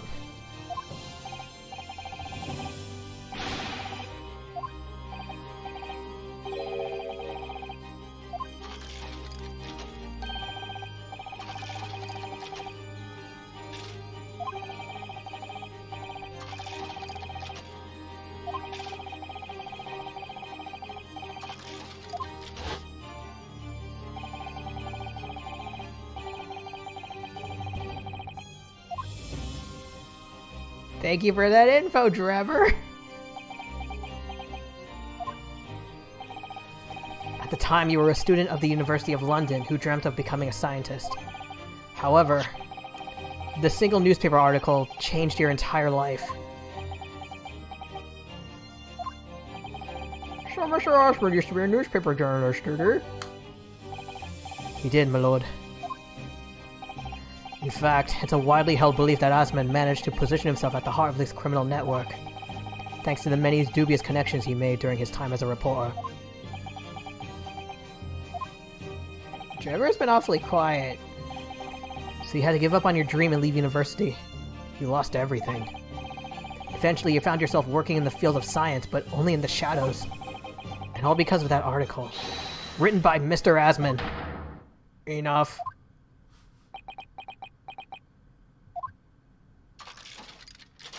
Woogie, woogie, woogie. Stop this endless drivel about my life. Huh?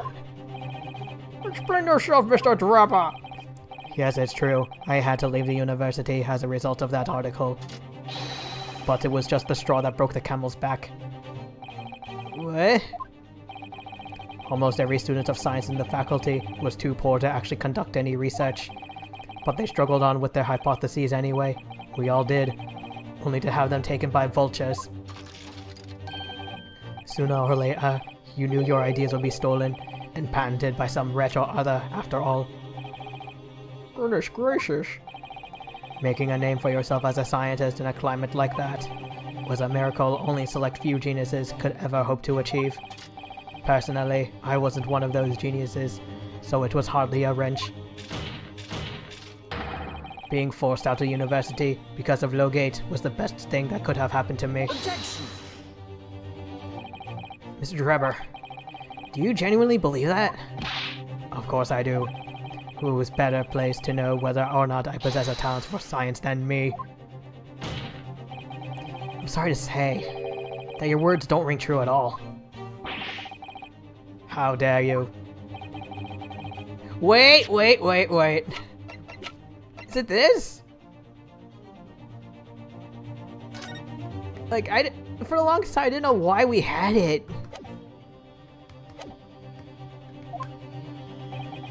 How are you in a position to say anything about me?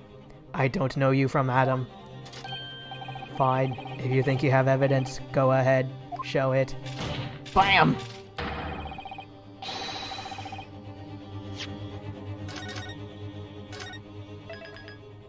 The one piece of evidence that's been sitting here for no goddamn reason finally has a reason. Take that! Do you remember this, Mr. Drebber? We found it at your workshop. Is that a Royal Society trophy for excellence in science?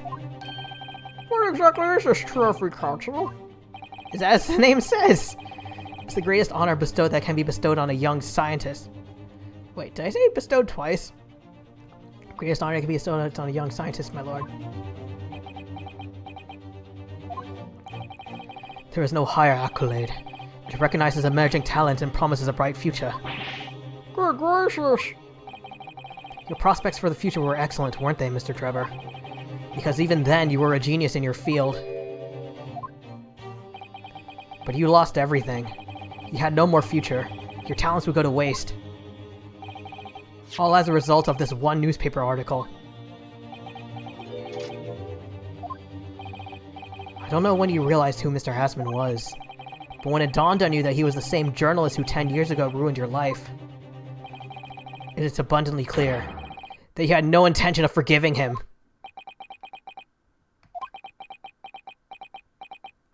Buddy.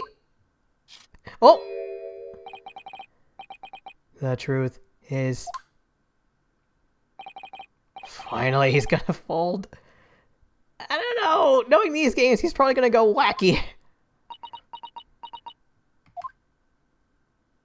What? Is that him?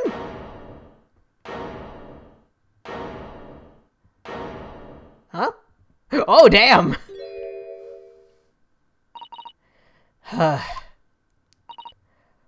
Fine. Clearly, this has run its course now. What? Where'd touch spells go? I admit it. All of it. Huh? What are you doing? It's exactly as the Japanese man said. I was coerced into going along with this man's plot to murder the victim. On the condition that he kept my dirty secret from 10 years ago. No. Good lord!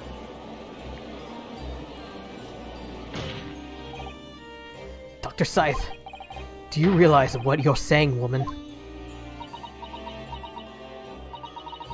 It's all true. That day, when I arrived at the Crystal Tower and saw the birdcage, my heart nearly stopped beating. That memory from a decade ago that I'd done my best to bury deep inside myself. It was the professor again, staring me in the face. And then, before I had a chance to react, I noticed something else. There was a note tucked inside the model's jacket.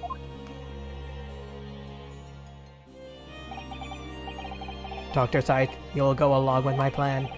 From someone who knows the truth about what really happened that night, 10 years ago.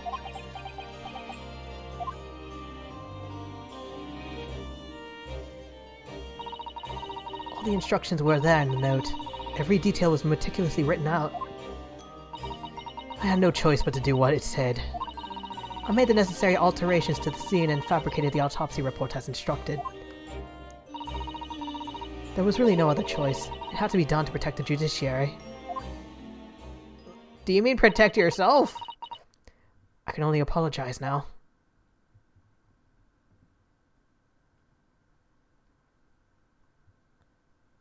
I keep seeing Van Zeke's about to throw the wine bottle at either her or Drebber. Why on earth would you buckle now? Well, there's no point trying to hide it anymore, is there? I would have done anything to stop it coming out, even collaborate in a murder. But the great lie about that execution 10 years ago has been exposed. Whatever happens, I'm finished. Oh, it's so for her it's a lose-lose situation, so why not? So then, Mr. Drebber, what do you say to that? Your accomplice has admitted everything.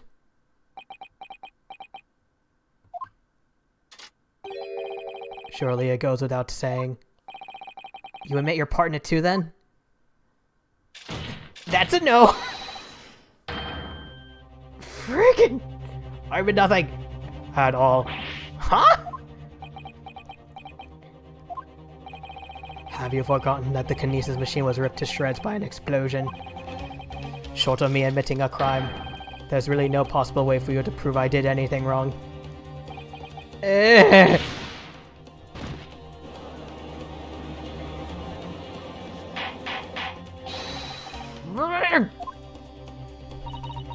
Whatever this man says, I admit everything.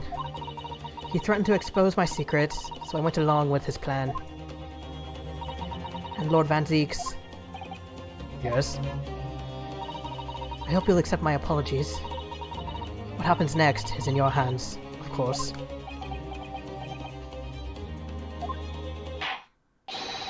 I've heard more than enough now. I hereby present the final findings of this court. Huh? This trial is not the proper form in which to pursue your alleged wrongdoings, Mr. Drebber. The defendant is Professor Herbert Hairbrain. Very true. It had slipped my mind. Isn't he one of your closest friends? As the court has heard, Dr. Slart has admitted to the allegations brought by the defense, thereby absolving the defendant of any possible guilt. Huh? You mean... At the present time, it is the conclusion of this court that the defendant was not involved in any wrongdoing. Does the prosecution have any objection?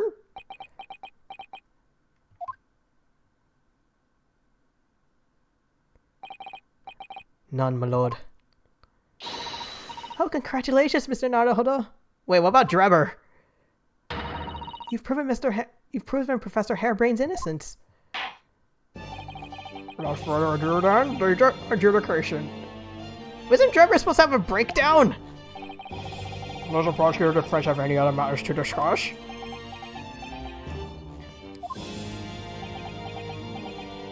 Something's not right here.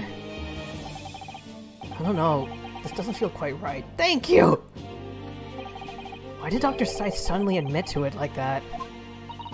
Is everything alright, Mr. Naruhodo? Like you said before, the way this trial is set to end now, the judge will certainly deliver a verdict of not guilty. But is that really what we want? What the defense should be pushing for now is...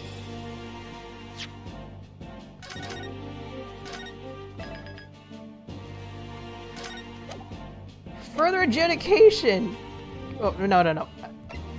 Like, further testimony, because the guy still is like, I admit nothing! It's like, look, okay, we know Hairbrain is innocent now, but maybe we should dig a little deeper. Objection! The defense objects to the trial ending at this time. Beg your pardon? We demand one final testimony. From who? Drebber? Both of them?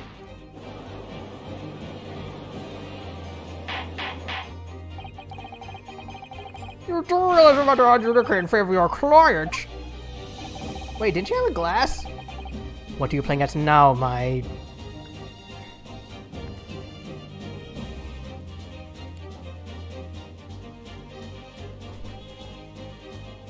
Nero from Devil May Cry, I think? Friend? Why would you want to obstruct the conclusion of the trial at this point? No defense lawyer in his right mind would do that. Mr. Naruhodo, what are you thinking? The truth, the whole truth, and a way to bring it all out into the open. Right. In hindsight... Is this what he meant? If in the course of the trial this afternoon,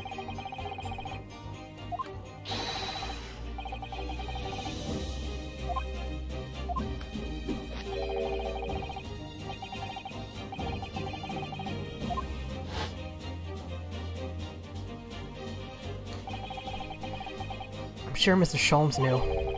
He must have deduced this would happen. Yes, I'm here in court to advocate for my client, and to secure an acquittal. Obviously. But that's not all. I believe that I have a duty to the court, to pursue the whole truth of the case, until every last detail is laid bare. And that's why the defense calls for further testimony from Dr. Scythe. Testimony from me? About what? About the nature of your collaboration with Mr. Enoch Drebber. In case it escaped your attention, I've already admitted to everything I did. Go into more detail, then! The whole truth has already been revealed, so stop wasting everyone's time. As his lordship made very plain, your client will get the acquittal you wanted for him. There's simply no point protracting this business further with another tedious cross-examination. Objection! Thank you! Oh. Ow! Pray forgive my careless handling of that hallowed bottle. I slipped. You slipped into my face! That's what you call it? What is your objection, Lord Vergent? The prosecution also calls for supplementary testimony from the witness. Holy... Don't be stupid! Also, holy crap, the racist is actually on my side this time! If there's more to this case than it has yet come to light, then I will join my learned friend in pursuing the facts until the bitter end. You'll... what? Lord Van Zeeks. This is most irregular, to say the least. It's pretty regular in the Ace Attorney world, though. However, as the prosecution also calls for it, I will uphold the request. Dr. Scythe, you will testify for the court. Explain the full extent of your involvement. Very well.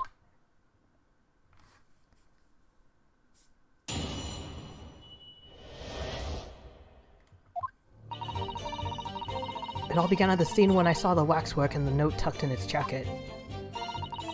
The actual body of the victim, as indicated in the note's instructions, were beneath the experimentation stage. The body had to be arranged in certain ways to implicate the defendant, which was my job. I enlisted the help of the entire forensic team to address the scene appropriately. The entire team?! The truth about the execution 10 years ago is a state secret of the highest level. I had to protect it. So I was right. The stage and the machine were specifically designed for the deception. So it seems. And all meticulously prepared. You did well to see it through. You're a very shrewd boy. Why are you looking at me like that? So kind of you to say. And what about this autopsy report? All I did was record the location of the body as seen in the Crystal Tower, instead of under the stage. That's all? That's a terrible corruption. Only my team were aware of the deceit, and then only under my explicit instructions. Is this the same team you had 10 years ago? Nobody else at Scotland Yard knew anything about it, I assure you. Wait. So okay, so from what she said, she wrote everything down, but the only difference was the location.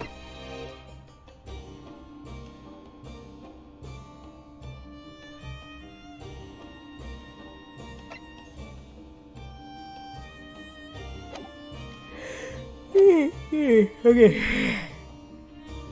God, I hope this part's short. Well, I believe the testimony has clarified everything. There's no particular need for a cross-examination, I would say. Can I please? Can't shake the feeling something's wrong. Just look at her face. Why is she so happy? It's the defense's right to cross-examine any witness following testimony. What is it about you? Hey! Is you all so doggedly persistent? The same way? I don't know, why are you being so persistent with your bullshit? Well, if you so desire, counsel, proceed with a cross-examination. Yes, my lord.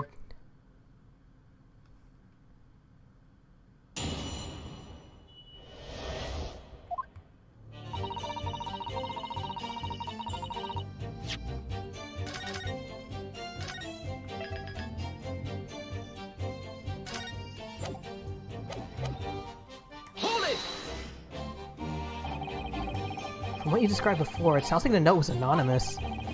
Do you have any idea who was behind it? There are very few people in the know about what really happened 10 years ago to start with. But anyway, I never heard of this engineer. So no, I had no idea. Despite not knowing who was behind the plan, you went along with it? I had no choice. Protecting the professor's secret was my only concern. But the horse has bolted now, and the stable door will never shut again. Scotland Yard's reputation will be immeasurably damaged as a result of all this. Yes, thank you, Lord Van Zieks. I'm well aware of that. So as I understand it, what you found in the birdcage was a waxwork.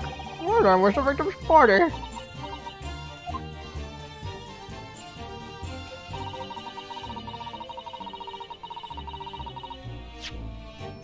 Wrong button. I'm not presenting, but I want to check something.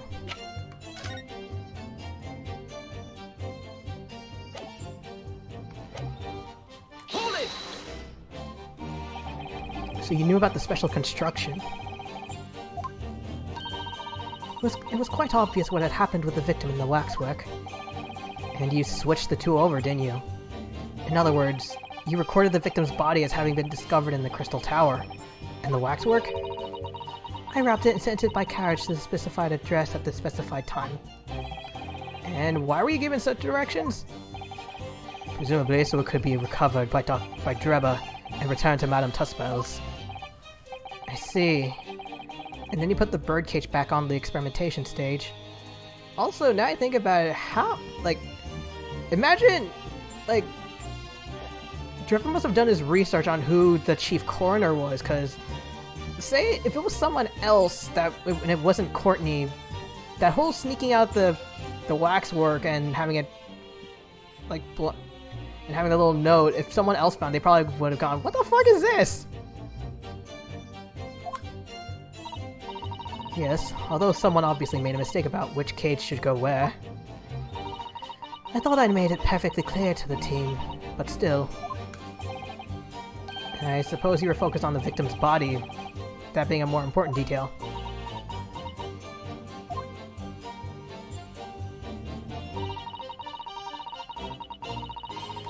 Hold it!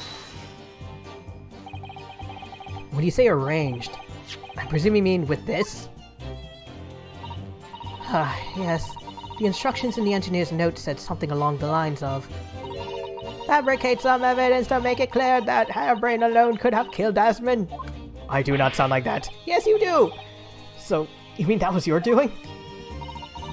I fetched Harebrained's ridiculous screwdriver from the stage, and took it with me, alone, to the abyss under the stage where the birdcage had fallen. Hello, Doctor? Music? I didn't feel it would be appropriate to involve anybody else in a particular part of the deception.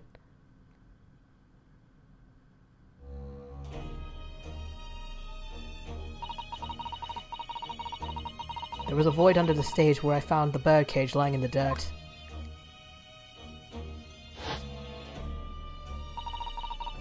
I approached it, leaned down, and slowly opened it up.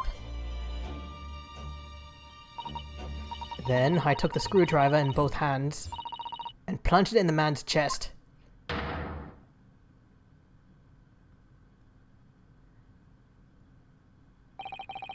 Wait. So was he already dead by then? And then he noted in your fake autopsy report as a fictitious cause of death. Exactly. So, the actual cause of death was... It was the fall, I think? The trauma resulting from the 30-foot drop. My word. What is it, Mr. Sato? Something about Dr. Site's last statement is playing on my mind, that's all. Mine too. Ugh. Sorry, there's a gnat flying around. Dr. Scythe. There's really no need to shout. I can hear you perfectly well. The defense calls for you to add what you just said to your formal testimony. Oh? Which part? What I want her to supplement her testimony was...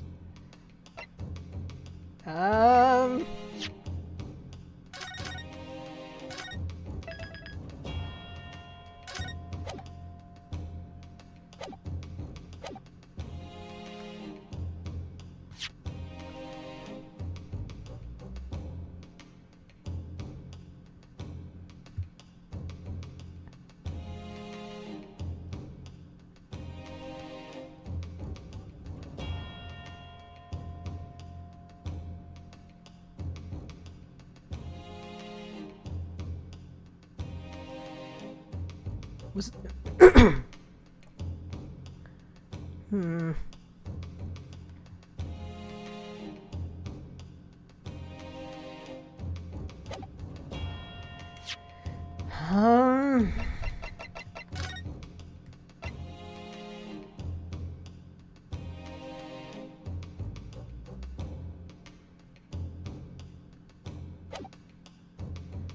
Maybe it was a different weapon?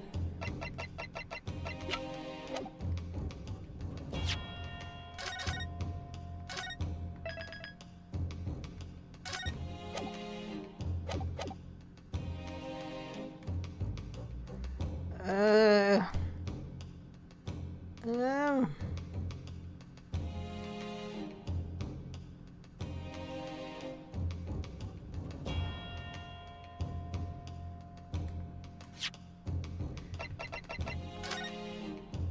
Okay, granted it was a 30-foot fall. Like, can you actually... Okay, stupid question, but can you actually die from that, especially when you're technically not hitting the ground, but the thing you're inside of is?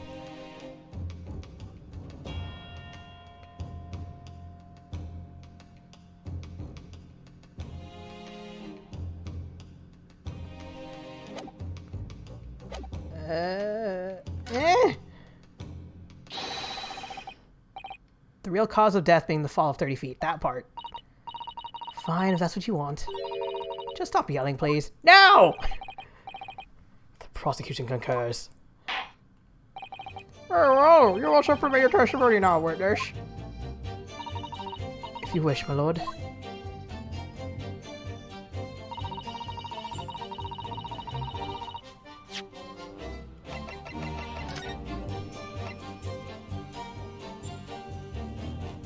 Excuse me.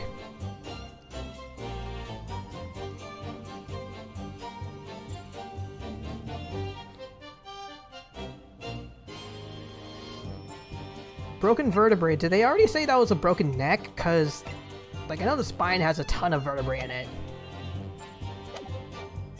Hold it! You're quite sure of that. Is that the result of a broken neck? Yes, as a professional, that was more than apparent.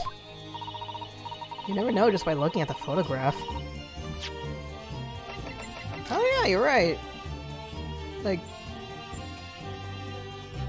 I've never seen a broken neck before, so, but... Like, would his head be more floppy?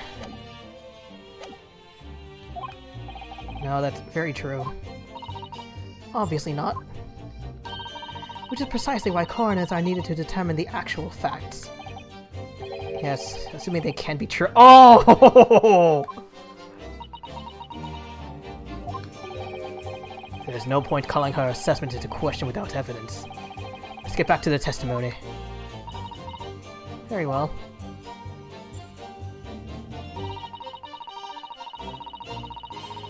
Hold it! The entire team? My team consists of the very best investigators there are. I demand loyalty from all members. We operate on a code of chivalry of sorts. You aid and abet a murderer, commit perjury, and dare to talk of chivalry? It was a matter of priorities. What? Nothing was more important than protecting the secret of the professor. My team did what was necessary without losing sight of the primary goal. I consider their conduct exemplary. Don't concede the point, Mr. Naruto. You mustn't let her win. I need a lawyer! Wait, I am a lawyer. I need a better lawyer! I'll take that silence as tacit acceptance. Now, can we move on?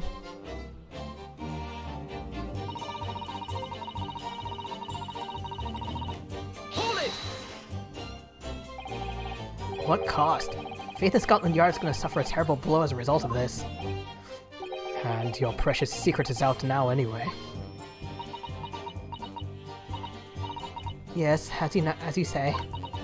And I take full responsibility. Blow me down, Dr. Scythe! Surely there was some other way you could have protected the secret. No, there really wasn't. I've done my utmost, believe me. In many ways, I respect your determination. Ugh, I nearly froze under that cold stare as she said that. I do believe she was being genuine though, Mr. Naruhodo. Maybe bring a... Okay, maybe I should get her to either present the photo or... the photo of the body, or make her talk about what she did to the victim instead.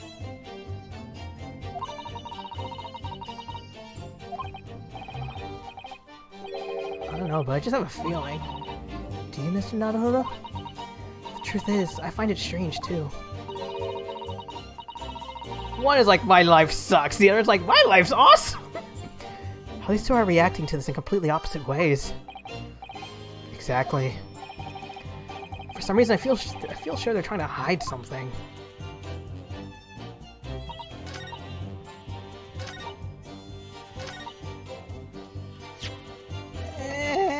Objection! Fuck!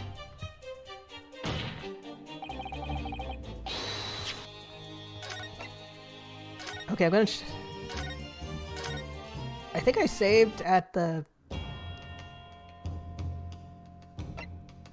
I'll go for this one.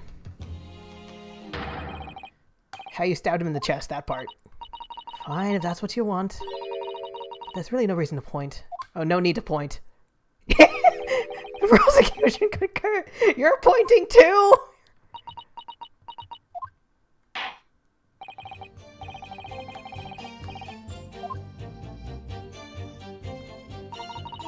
If you wish, my lord.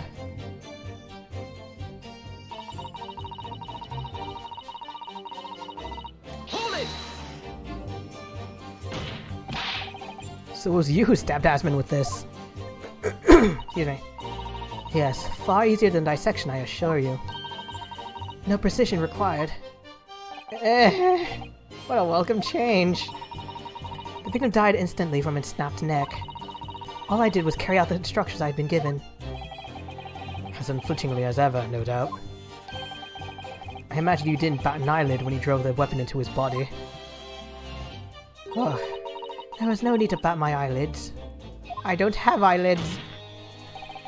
And what else did you do to twist the facts? Remind the court, why don't you? If you wish. Hold it! I guess just press through everything?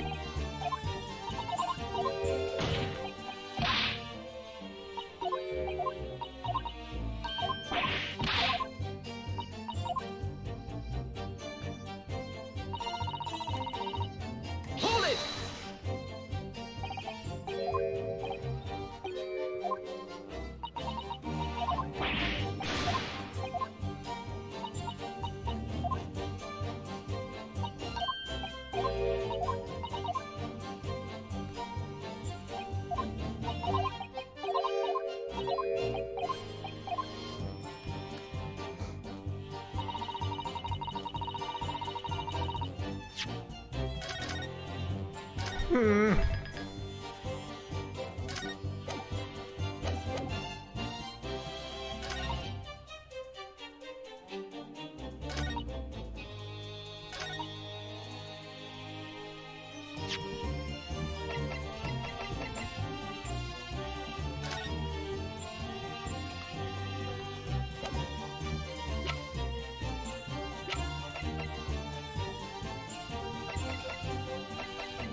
Did she open the cage and pull him out?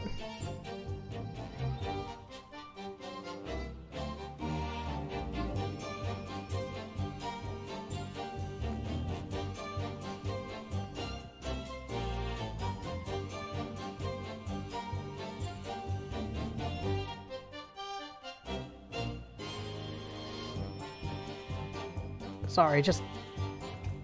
Okay, so... Come on. Come on! She saw it on the ground. She cracked it open and stabbed him.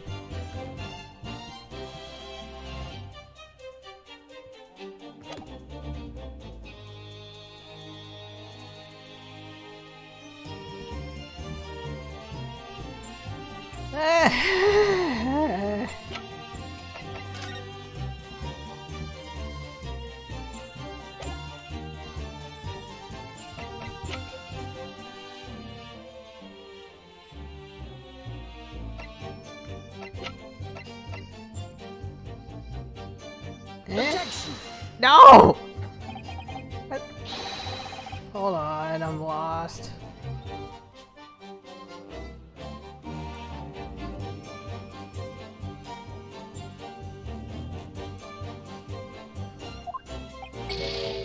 Damn it! I thought maybe maybe it's like some sort of detail on the screwdriver since there wasn't much blood on it. Or... Objection! Oh! Is it gonna be like you stabbed him, but why isn't the screwdriver still in his chest? I've got a nasty feeling. This inconsistency points to an extremely uncomfortable truth. What the hell does it matter, Counsel? Have you lost your tongue? I apologize, my lord. Dr. Scythe, in that last statement of yours, there's just one point that seems to defy explanation. Out with it, my learned friend. There's an obvious inconsistency between your description and this photograph, which shows the victim in the birdcage following the events that led to his death. Wait.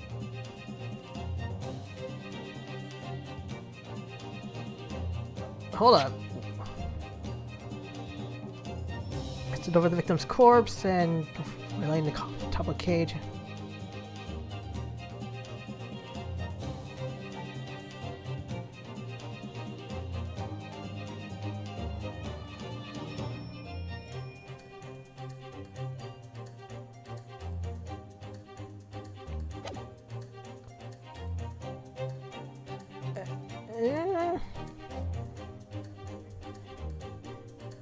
Objection! I'm lost too!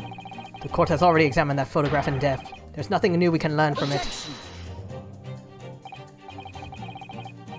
We have already considered it, that's true. Wait a minute, wait,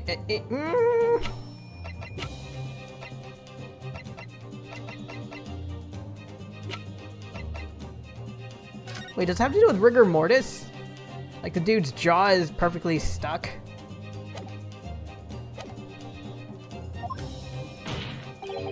We now know the facts to be different. What do you mean? I believe we should let the French explain. I don't...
Is it the neck? Or the jaw? Or the rigor mortis jaw? Take that! Oh!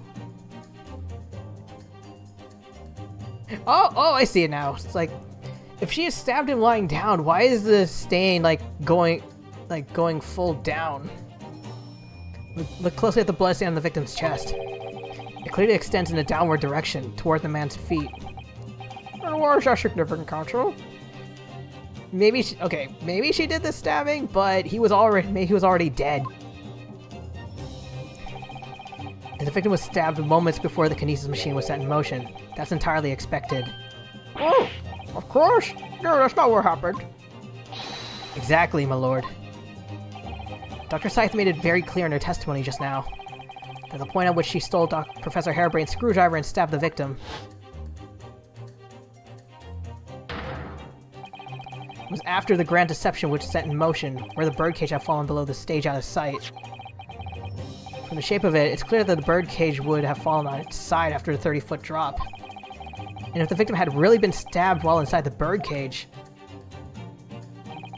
the blood from the wound would have spread out equally in all directions. For it to have formed the longitudinal appearance we see in now is inconceivable.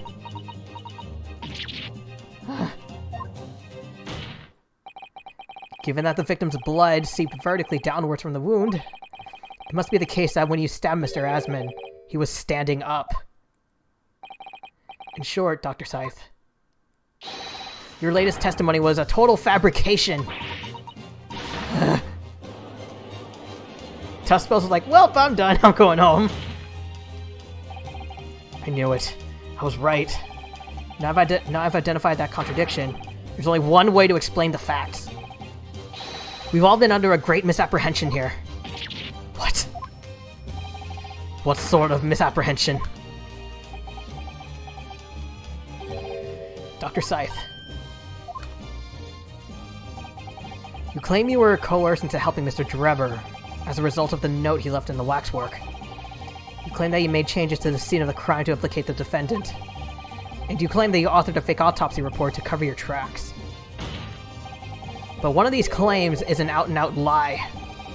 Because the question of what the bloodstain really tells us has only one possible answer.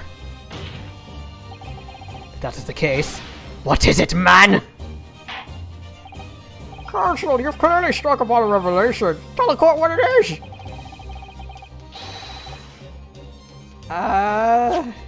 Hold on.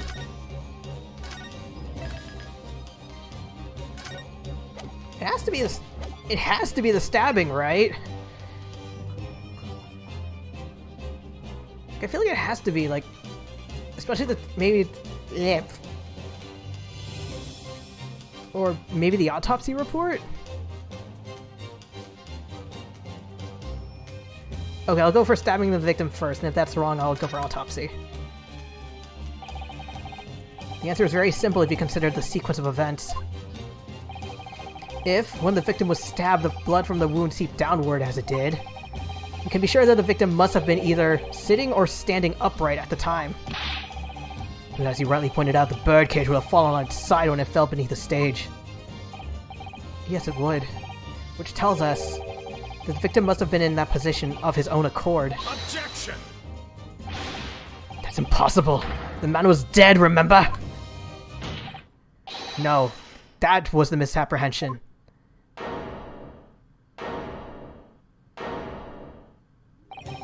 When the birdcage fell from the stage into the void below, it must have hit the ground with considerable force.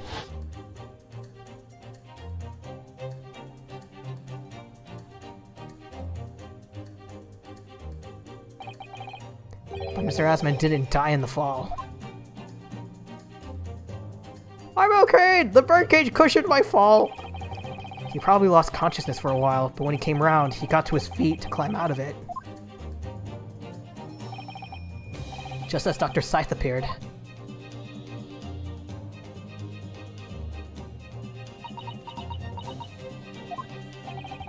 If the victim was in fact alive at that point in time, it changes everything. So she's the killer?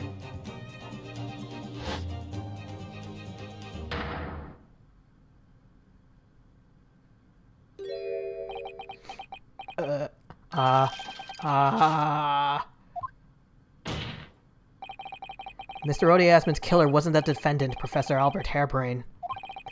Nor was it the mastermind behind the stage trickery, Mr. Enoch Drebber. Wham! It was you, Dr. Courtney Scythe!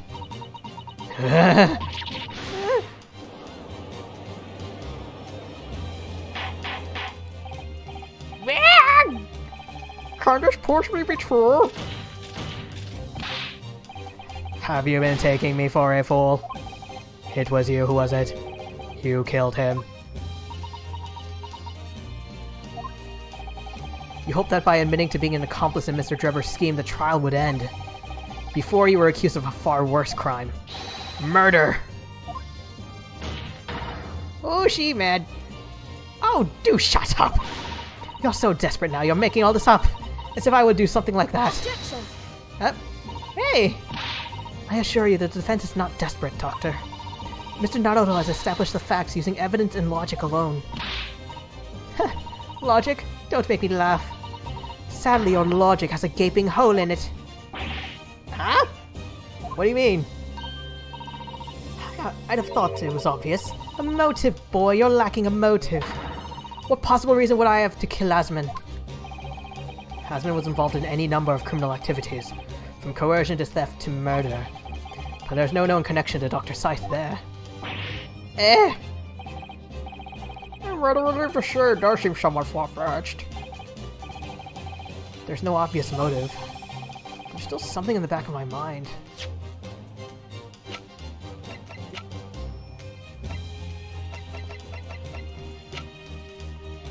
Wasn't it something about Dr. Scythe getting married? I feel sure I've seen something somewhere that hints at why the coroner might have done this.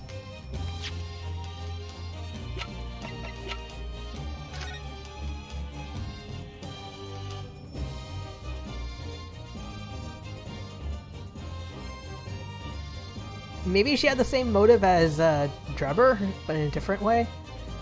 Like she didn't want this out in the public, but then someone published it. Maybe maybe the professor was. What if the professor was someone she liked? Yes, I might have tampered with the crime scene and concocted a fake report. But murdering someone for no reason is a very different story. Objection!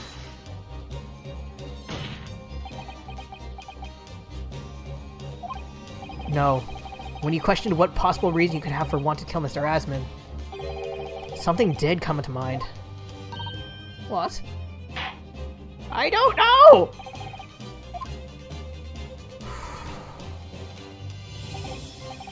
We saw it yesterday, didn't we?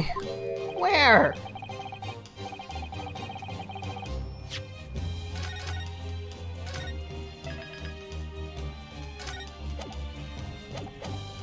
Something that seemed strange. We had no reason to suspect it.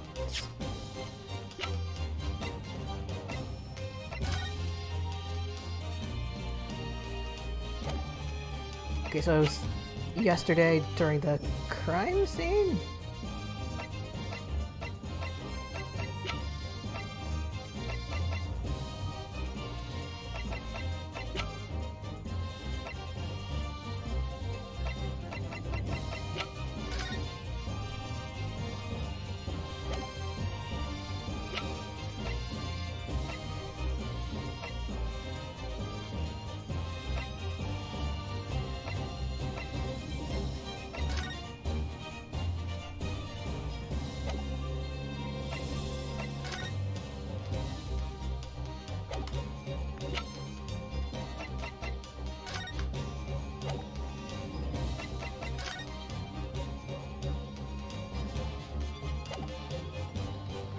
I'm just as lost as the judge.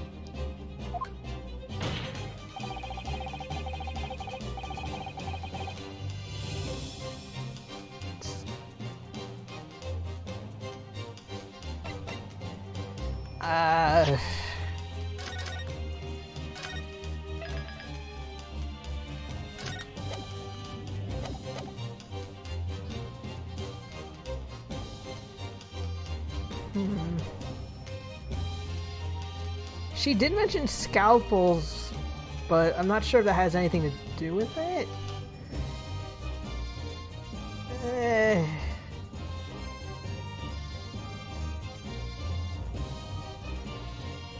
Okay, it's kind of a stretch. I feel like scalpel doesn't have much, so... It's the Iron Mask. You've lost me. Fuck!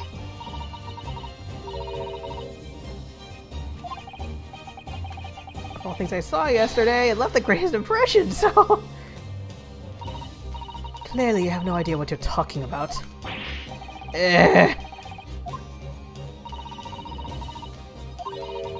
What my colleague meant to say was scalp. Thank you! Okay, that was my other guess, but I was under the impression it was a little like a throwaway that really didn't mean anything. Perhaps that makes a little more sense to you. Yeah. Did you say scalpels? It would appear that word has struck a chord, Doctor. Ignore the big mistake I made earlier. You. Come on, out with it. It was yesterday, when we visited your laboratory. Oh yeah, didn't you say they were running low on scalpels?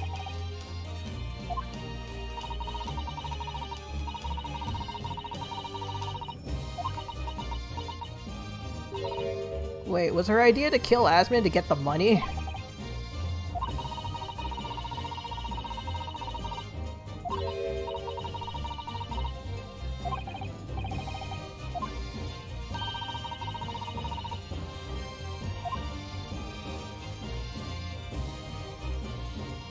Oh, she's nervous. 500 scalpels a month? First I wondered what on earth you could be using that many scalpels for. But actually, I realize now it's not the scalpels themselves that are significant. It's the money for them. Disappearing every month from the department's accounts. Husband's criminal organization relies heavily on extortion for its funding. Tracing the money from the forensic investigation team's account to find out where it was going would be extremely straightforward. Wait, hold on. So her team buying 500 scalpels a month.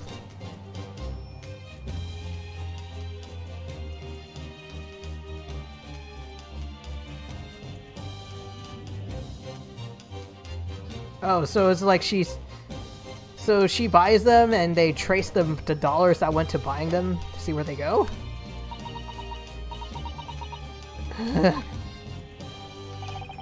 10 years ago, when Mr. Asmund was still a journalist and wrote this article about Mr. Drebber, he may well have stumbled upon information as he was researching the story. Information relating to Dr. Seitz's darkest secret that he would use to rack money from her for the next decade. Dang! I don't know what happened on the night of that execution 10 years ago. But clearly the opportunity to rid yourself of that menace was too tempting to pass up. What, isn't Drebber also a menace? So in the end, you weren't coerced at all, were you? You did it entirely of your own free will. You stabbed Mr. Asmund in the heart with all your might. To silence the blackmailer who knew your dark secret forever.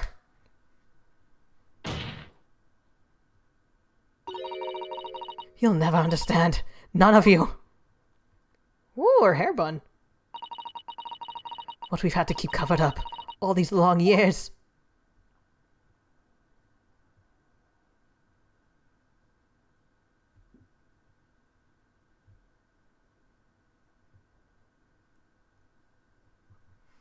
Hey, Drebber's there.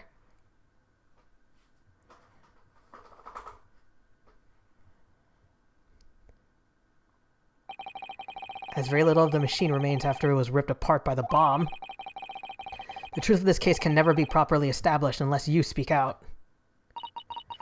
And if you decide not to, it's very possible that Courtney Scythe will escape punishment for her crimes. Please, sir, own up to what you've done, and tell the court the truth about what happened. Is he? 10 years ago, you told the truth, and you were robbed of a bright and successful future as a result. I can certainly understand your bitterness and your consternation now. However, this is surely the chance you've been waiting for, to sever the hold that fate's had over you all these years.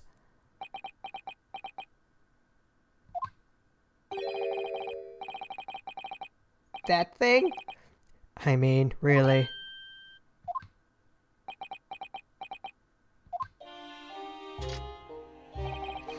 It's the addle-brained mock scientists that are the worst, you know. They don't recognize the fact that they don't have talent. They can't even get that right. And so they end up chasing impossible dreams, having unbridled faith in their abilities. They go on and on about their wonderful hypotheses, their stupid eyes shining like a little child. They make me sick. I can't abide their foolishness. Careful, Mr. Drebber.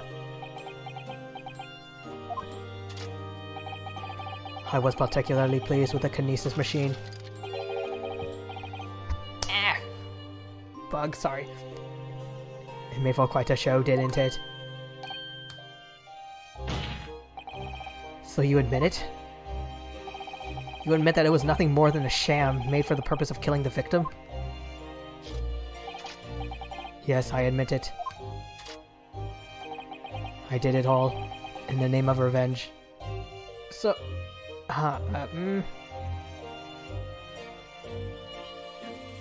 Wait, so... Okay, so he coerced Courtney to join him, but her stabbing him, like... Was that part of his plan, or... Was it like, you killed him first? I was gonna do that! Revenge for the future that Mr. Asmund's article had deprived you of 10 years earlier. But the revenge you sought didn't stop at Asmund, did it? Oh, Courtney? Which is where that very particular waxwork comes in. I see. Oh yeah, it's like, you're the one who left that dude to come to life and I witnessed it. The condemned convict that you saw rising from the grave in Longate Cemetery. If your account of those events is all true, then obviously Scotland Yard couldn't afford to acknowledge what had happened. Even if it meant discrediting a bright young man and crushing any further future career he might have had. So your plan required that you abduct that particular waxwork model in order to exact your revenge on Scotland Yard as well. Or on Dr. Scythe.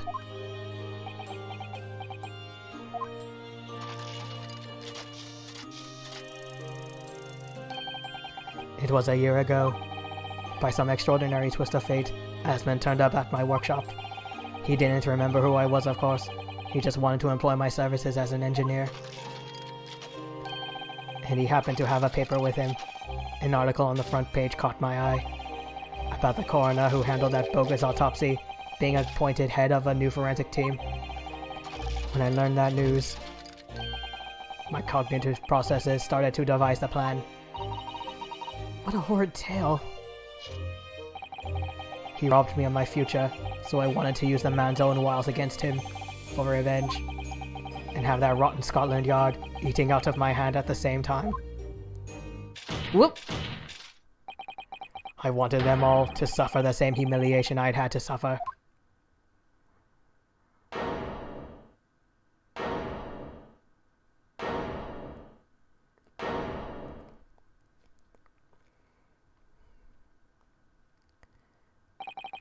Your actions against those who ruined your future were justified as revenge. At least, to yourself. Certainly, no one has the right to destroy another's prospects, especially for purely selfish gain. And yet, in carrying out your plan, you did exactly that to someone else, didn't you?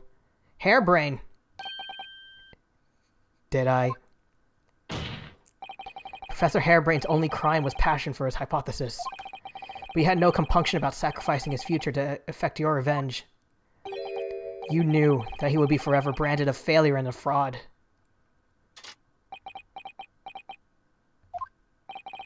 Perhaps life treated you unfairly 10 years ago, and others' misconduct left your life in tatters. But remember this. Your own actions resulted in exactly the same thing for another perfectly innocent young man.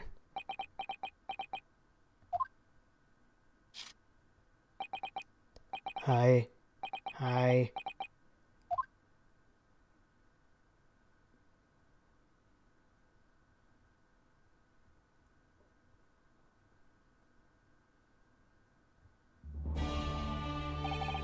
Lord Vengeance, what of Dr. Scythe? An immediate warrant for her arrest has been granted, and she's been remanded from custody, my lord. I presume she will face trial in the coming days, along with Mr. Drebber. A most regrettable situation indeed. She's made great contributions to her profession over the years. It really is a hard truth to swallow. However, that is a topic for some future occasion. For now, Professor Harebrain. Yes? It seems there's a great deal more to your experiment than you realized. However, I think we can assume now that all the sordid details have been brought to light. This has been a very long and profound trial, but I'm pleased to say you are absolved of all guilt. This whole experience has taught me a very great but painful lesson. Me, this dedicated scientist, this devotee of natural philosophy. I've been selfish and self-centered, and above all, a fool. Professor. I've spent my life thinking of nothing but my research. Misguided believing that I could do whatever I set my mind to, despite my lack of talent. And the worst of it is, in the process I've caused others pain and misery. Others who are far greater people than I. No, Professor. That's not true. What? Don't tar yourself with the same brush as Dreba. What happened was his doing, and his alone. This outcome is his fate, not yours. You're not to blame in any way. We're Van Zeeks. And the derision with which he referred to you earlier, calling you a fool, talentless even. The man has no idea. He meant those insults for the defense. Hey! To believe in yourself and work your fingers to the bone to realize your dreams. That's laudable, not laughable. No one has the right to deride another for such choices. Oh. Thank you, Barak. So, ladies and gentlemen of the jury, Yes, my lord. it is this court's expectation that you will find the defendant not guilty of the charge of which he stands accused. I presume there are no objections. Not for me, my lord. Certainly not. This trial has really made me think, but this is the right decision. It's all been proven methodically and rigorously. I have no misgivings whatsoever. What's that? He's done, is he? It's all over. I don't know what became of the yard these days. I don't recognize the place. Very well. In that case, I hereby pronounce the defendant. Yay!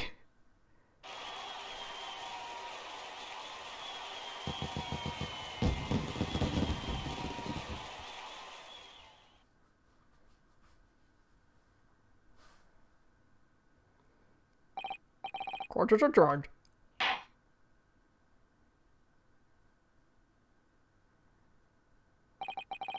It's over. That was some trial.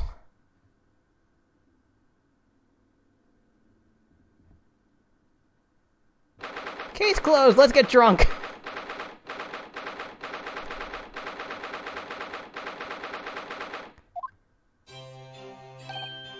Professor, what a splendid outcome, isn't it? Oh, it is, it is. Congratulations, Professor Harebrain. Mr. Naruto, Mrs. Hot, no. I am truly beside myself with gratitude. How can I thank you enough? I'm just glad it's all been cleared up. That you realized you were just caught up in a bad situation. Ah! Right now, you know, if I had that research grant money, I'd give the whole lot to you, every penny. Well, that's very kind, but I'm just a student, so... You don't need any financial reward. Your acquittal is more than enough. Wait, do lawyers get paid in this universe? Like, we don't want your grant money, but we do have a lawyering fee. Oh dear, oh, what can I do? Ah! How about this, as a memento? The paper for my hypothesis is inside. It's so tiny. Well, just as a memento then. Thank you. I've been wondering, Professor.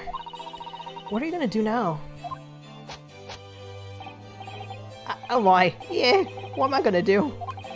My hypothesis of my great machine lie in ruins. But still, it's been too long since I was last in London, so perhaps I'll enjoy some sightseeing. I must explore the great exhibit whilst I'm here too, and see if new inspiration hits me.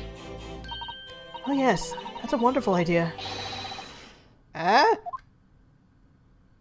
Whoa! What? It's so weird seeing him in the defense lobby. Barrack. I'm sorry you had to go through that, Albert. Well, if I'm honest, it was terrifying. You were like a great demon behind your bench there, snarling down on your prey. You're one of the few true friends I have. I couldn't leave it to anybody else to handle the prosecution. Or the defense. Huh? Or the defense? Did I just hear that right? I always knew you had my best interest at heart, don't worry. Ah, how about you show me around while I'm here? It's been a long time since we left the university. We have lots to catch up on. Listen, Albert. In a few days, your acquittal will be made official. When that happens, you must head straight to Dover. I'll accompany you. Dover?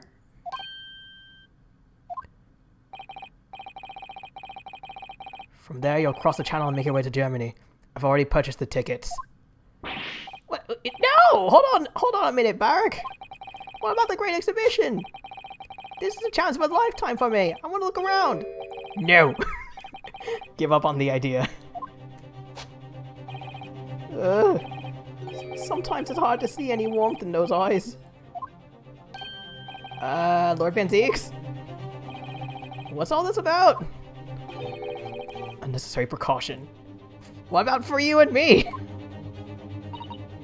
Yes, I think I understand. You do? Well, Iris told me that when he met Lord Van Zieks at his office some days ago, he asked how Mr. Natsume was doing. Yeah, that's right. I remember being surprised at the time and thinking it was nice of him to ask. The point is, Mr. Natsume is still alive and well. Even though it's been more than 6 months now since he stood trial with the Reaper. You mean the Reaper's influence doesn't stretch overseas? Those in the Reaper's sights meet their ends days or sometimes months after their acquittal. That's been the pattern up to now. But of course, we know that both Natsume and Gina were completely innocent. Strongheart, is there something you're not telling me? True. And perhaps that governs the Reaper's actions. The truly innocent are spared.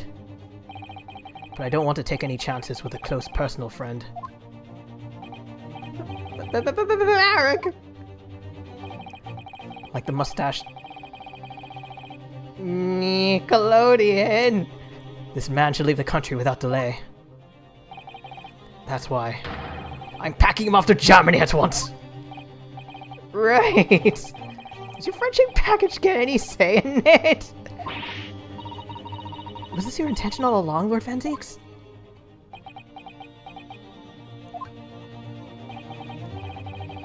In court, where people think of him as the Reaper, this man seems absolutely merciless.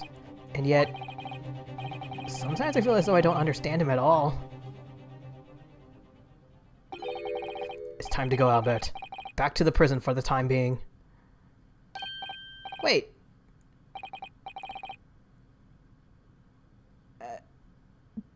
I thought, like, once you get acquitted, you're free to go, but Zeke's mentioned that acquittal would be in 3 days, so can he at least get, like, even if Hairbrand had stayed in the prison, can he at least get a better room? Thank you so much for everything. Not at all, Professor. It was a pleasure getting to know you. Best wishes, Professor Hairbrain. Well, once the dust is settled, you must come and visit me in Germany. Anyway, goodbye for now.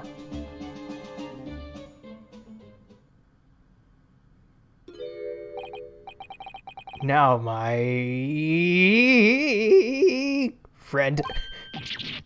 Yeah? I thought you'd gone too. We have matters to discuss. Can you spare me some time? You want to talk? I'll be waiting in the courtroom in 10 minutes. Yeah, bug. Well, that was weird. For some reason, I didn't get that sense of impending doom as he walked away this time.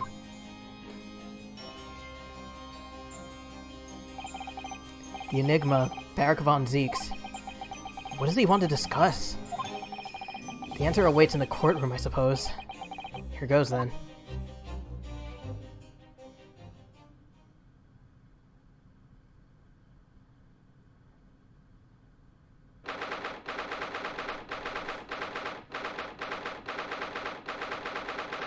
Are we allowed to use the courtroom without the judge?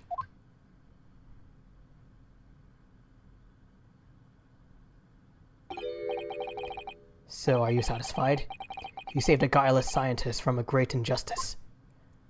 Yeah! I think so. I'm relieved, at least, that the man's innocence can be proven. Anyway, I imagine you've been wondering where my animosity towards you...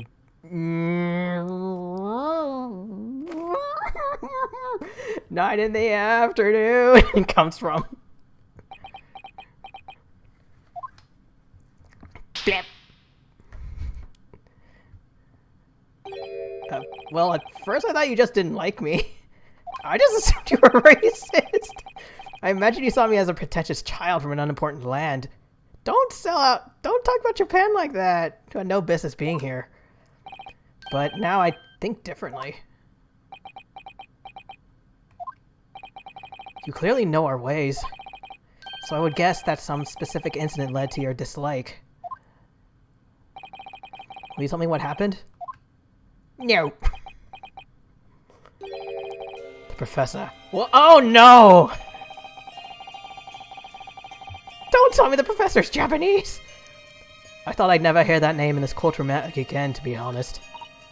He took your brother's life. Clint. My brother was Clint Van Zeeks. 16 years ago, when I was still just in my teens. Wait, 6? Damn it, I can't pull the profile! I want to see how old he is now!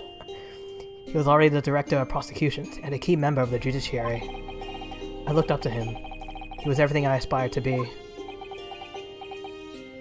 He was involved in the establishment of justice systems in foreign countries as well. There were exchange programs between Britain and other nations too, to share knowledge and ideas. As part of one of these programs, 3 judicial students came to Britain from your homeland, the Empire of Japan. If it was 16 years ago, then one of them could have been my father. Of course. I remember Dr. Mikotoba well. I had no idea. I was a minor at the time, training at the prosecutor's office. One day, Clint introduced me to 3 visiting...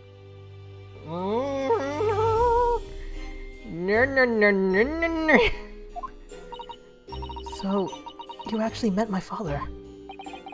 He and his colleagues were polite and amicable. They were adept at their work and exacting in their standards. It was my first encounter with the nice spirit, and it made a very great impression upon me.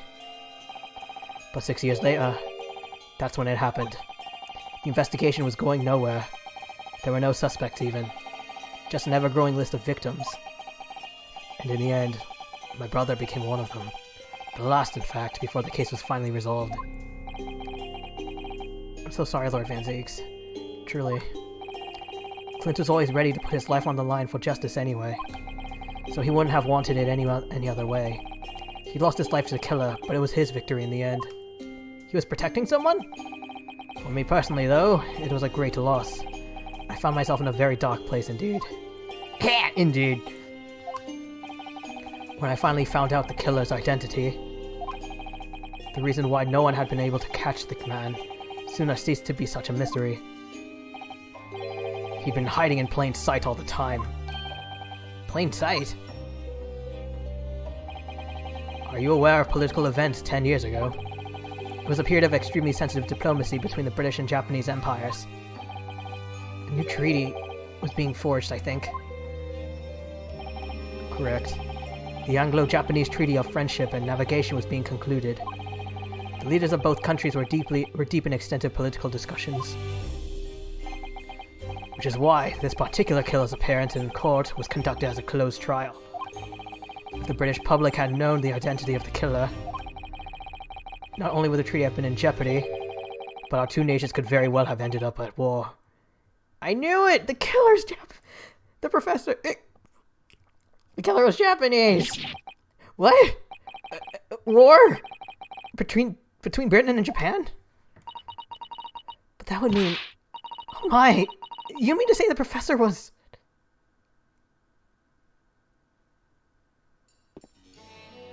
When the trial reached its conclusion earlier, I thought to myself, yes, it's time.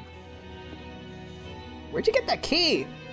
Didn't Tuspels have it? Time for you to come face to face with this hideous monster. I borrowed the key for the mask from the proprietress of the Waxwork Museum. So see for yourselves now. Confirm it with your own eyes. The truth that's been hidden this past decade. Is the mask gonna fall off, or does he have to remove it?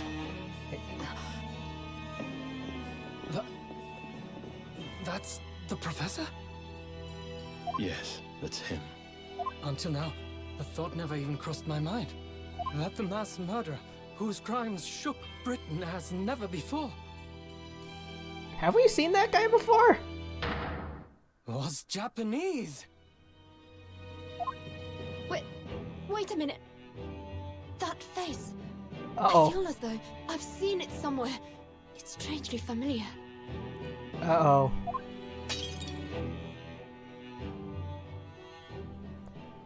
Kazuma!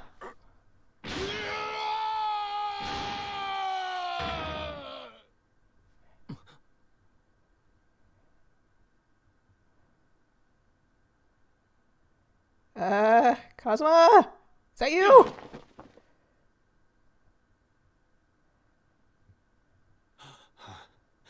Father. Oh, shit! What? Father? That's his dad!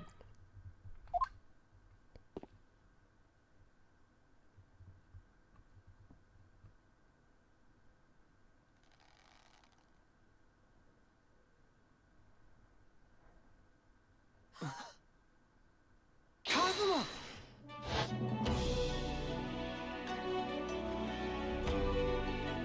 My best friend, Kazuma Asogi. After a whole year, finally his memories returned. Probably not in the best way! Oh, man. He stood there before me. Sorry, I just noticed the suit. I'm guessing it's really tight on him, because holy hell, he's ripped!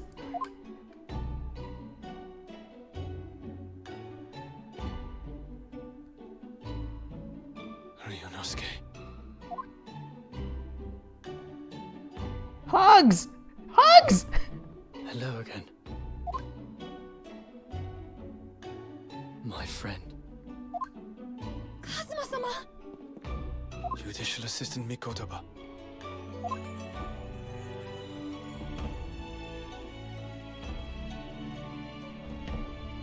It's been a very long road. Thank you. Thank you for guiding my friend here when I could not. It was an honor. Do you want your sword back? I knew you wouldn't die that easily. Kazuma. I owe you thanks, too, for taking good care of that in my absence. Oh.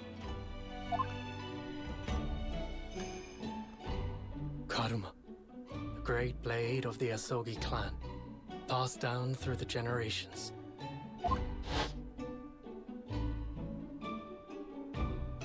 When we left Japan, this sword was at my friend's side. A Japanese man's katana is his soul, and he couldn't be parted from it. But then, when the incident happened, it was Susato-san's wish that I inherit the sword, and I've kept it with me ever since, along with my memories of the friendship we shared.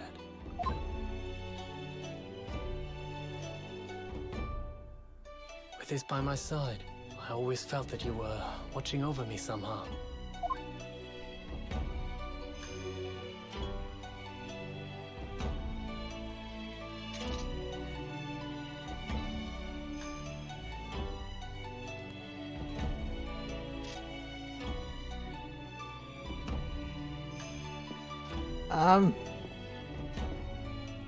I've made it. At last. Father. Are you saying... Surely not. You mean... you knew all this time? I'm looking at it. But... I still can't believe it. This mass murderer is Kazuma's father. Is he gonna behead the waxwork? Whoa! Tuspel's gonna be angry.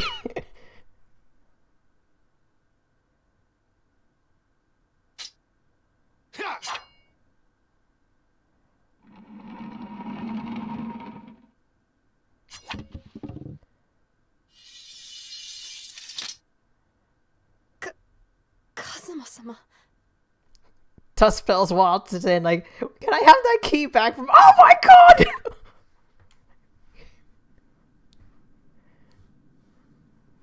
Ryunosuke. Yes? We have much to talk about. But now is not the time.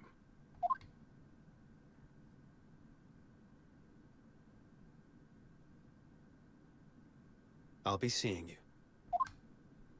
You're not coming home with me? What? What was that sound just now? That's all Kazuma said. Before he turned and left us there, in the courtroom.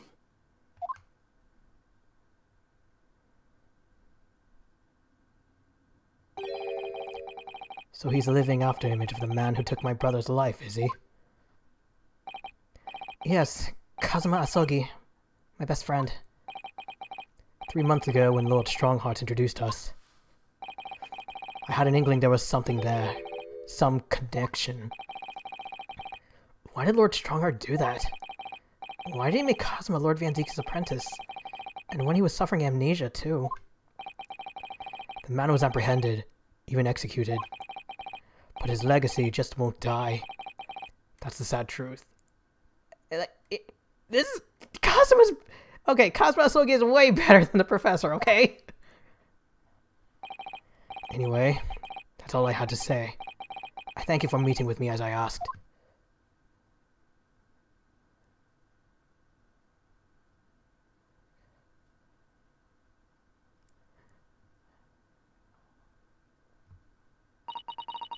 "10 years ago, my grandmother took me to the railway station.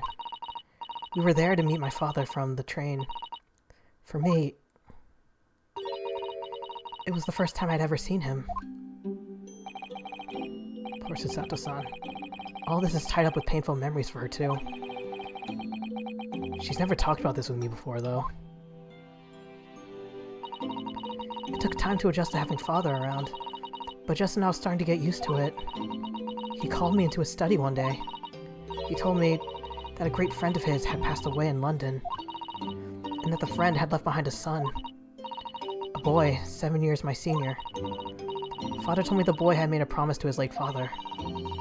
So he was studying to become a defense lawyer. Wait? Is this one... Was Kazuma's dad innocent and framed or something? I wanted to help, so I studied to become a qualified judicial assistant. As I'm sure you've worked out, the young man's name is Kazuma Asogi. So you see, that's how he and I met. For a brief moment, my great friend had returned, only to disappear again all too soon. But in that fleeting encounter, something stirred. Something that had been dormant for a long time. As if great wheels had been set in motion. I could almost hear them creaking into life. In some ways, it was the end of a chapter.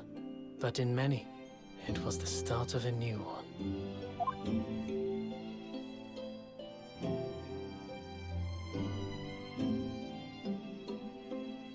Oh, dang.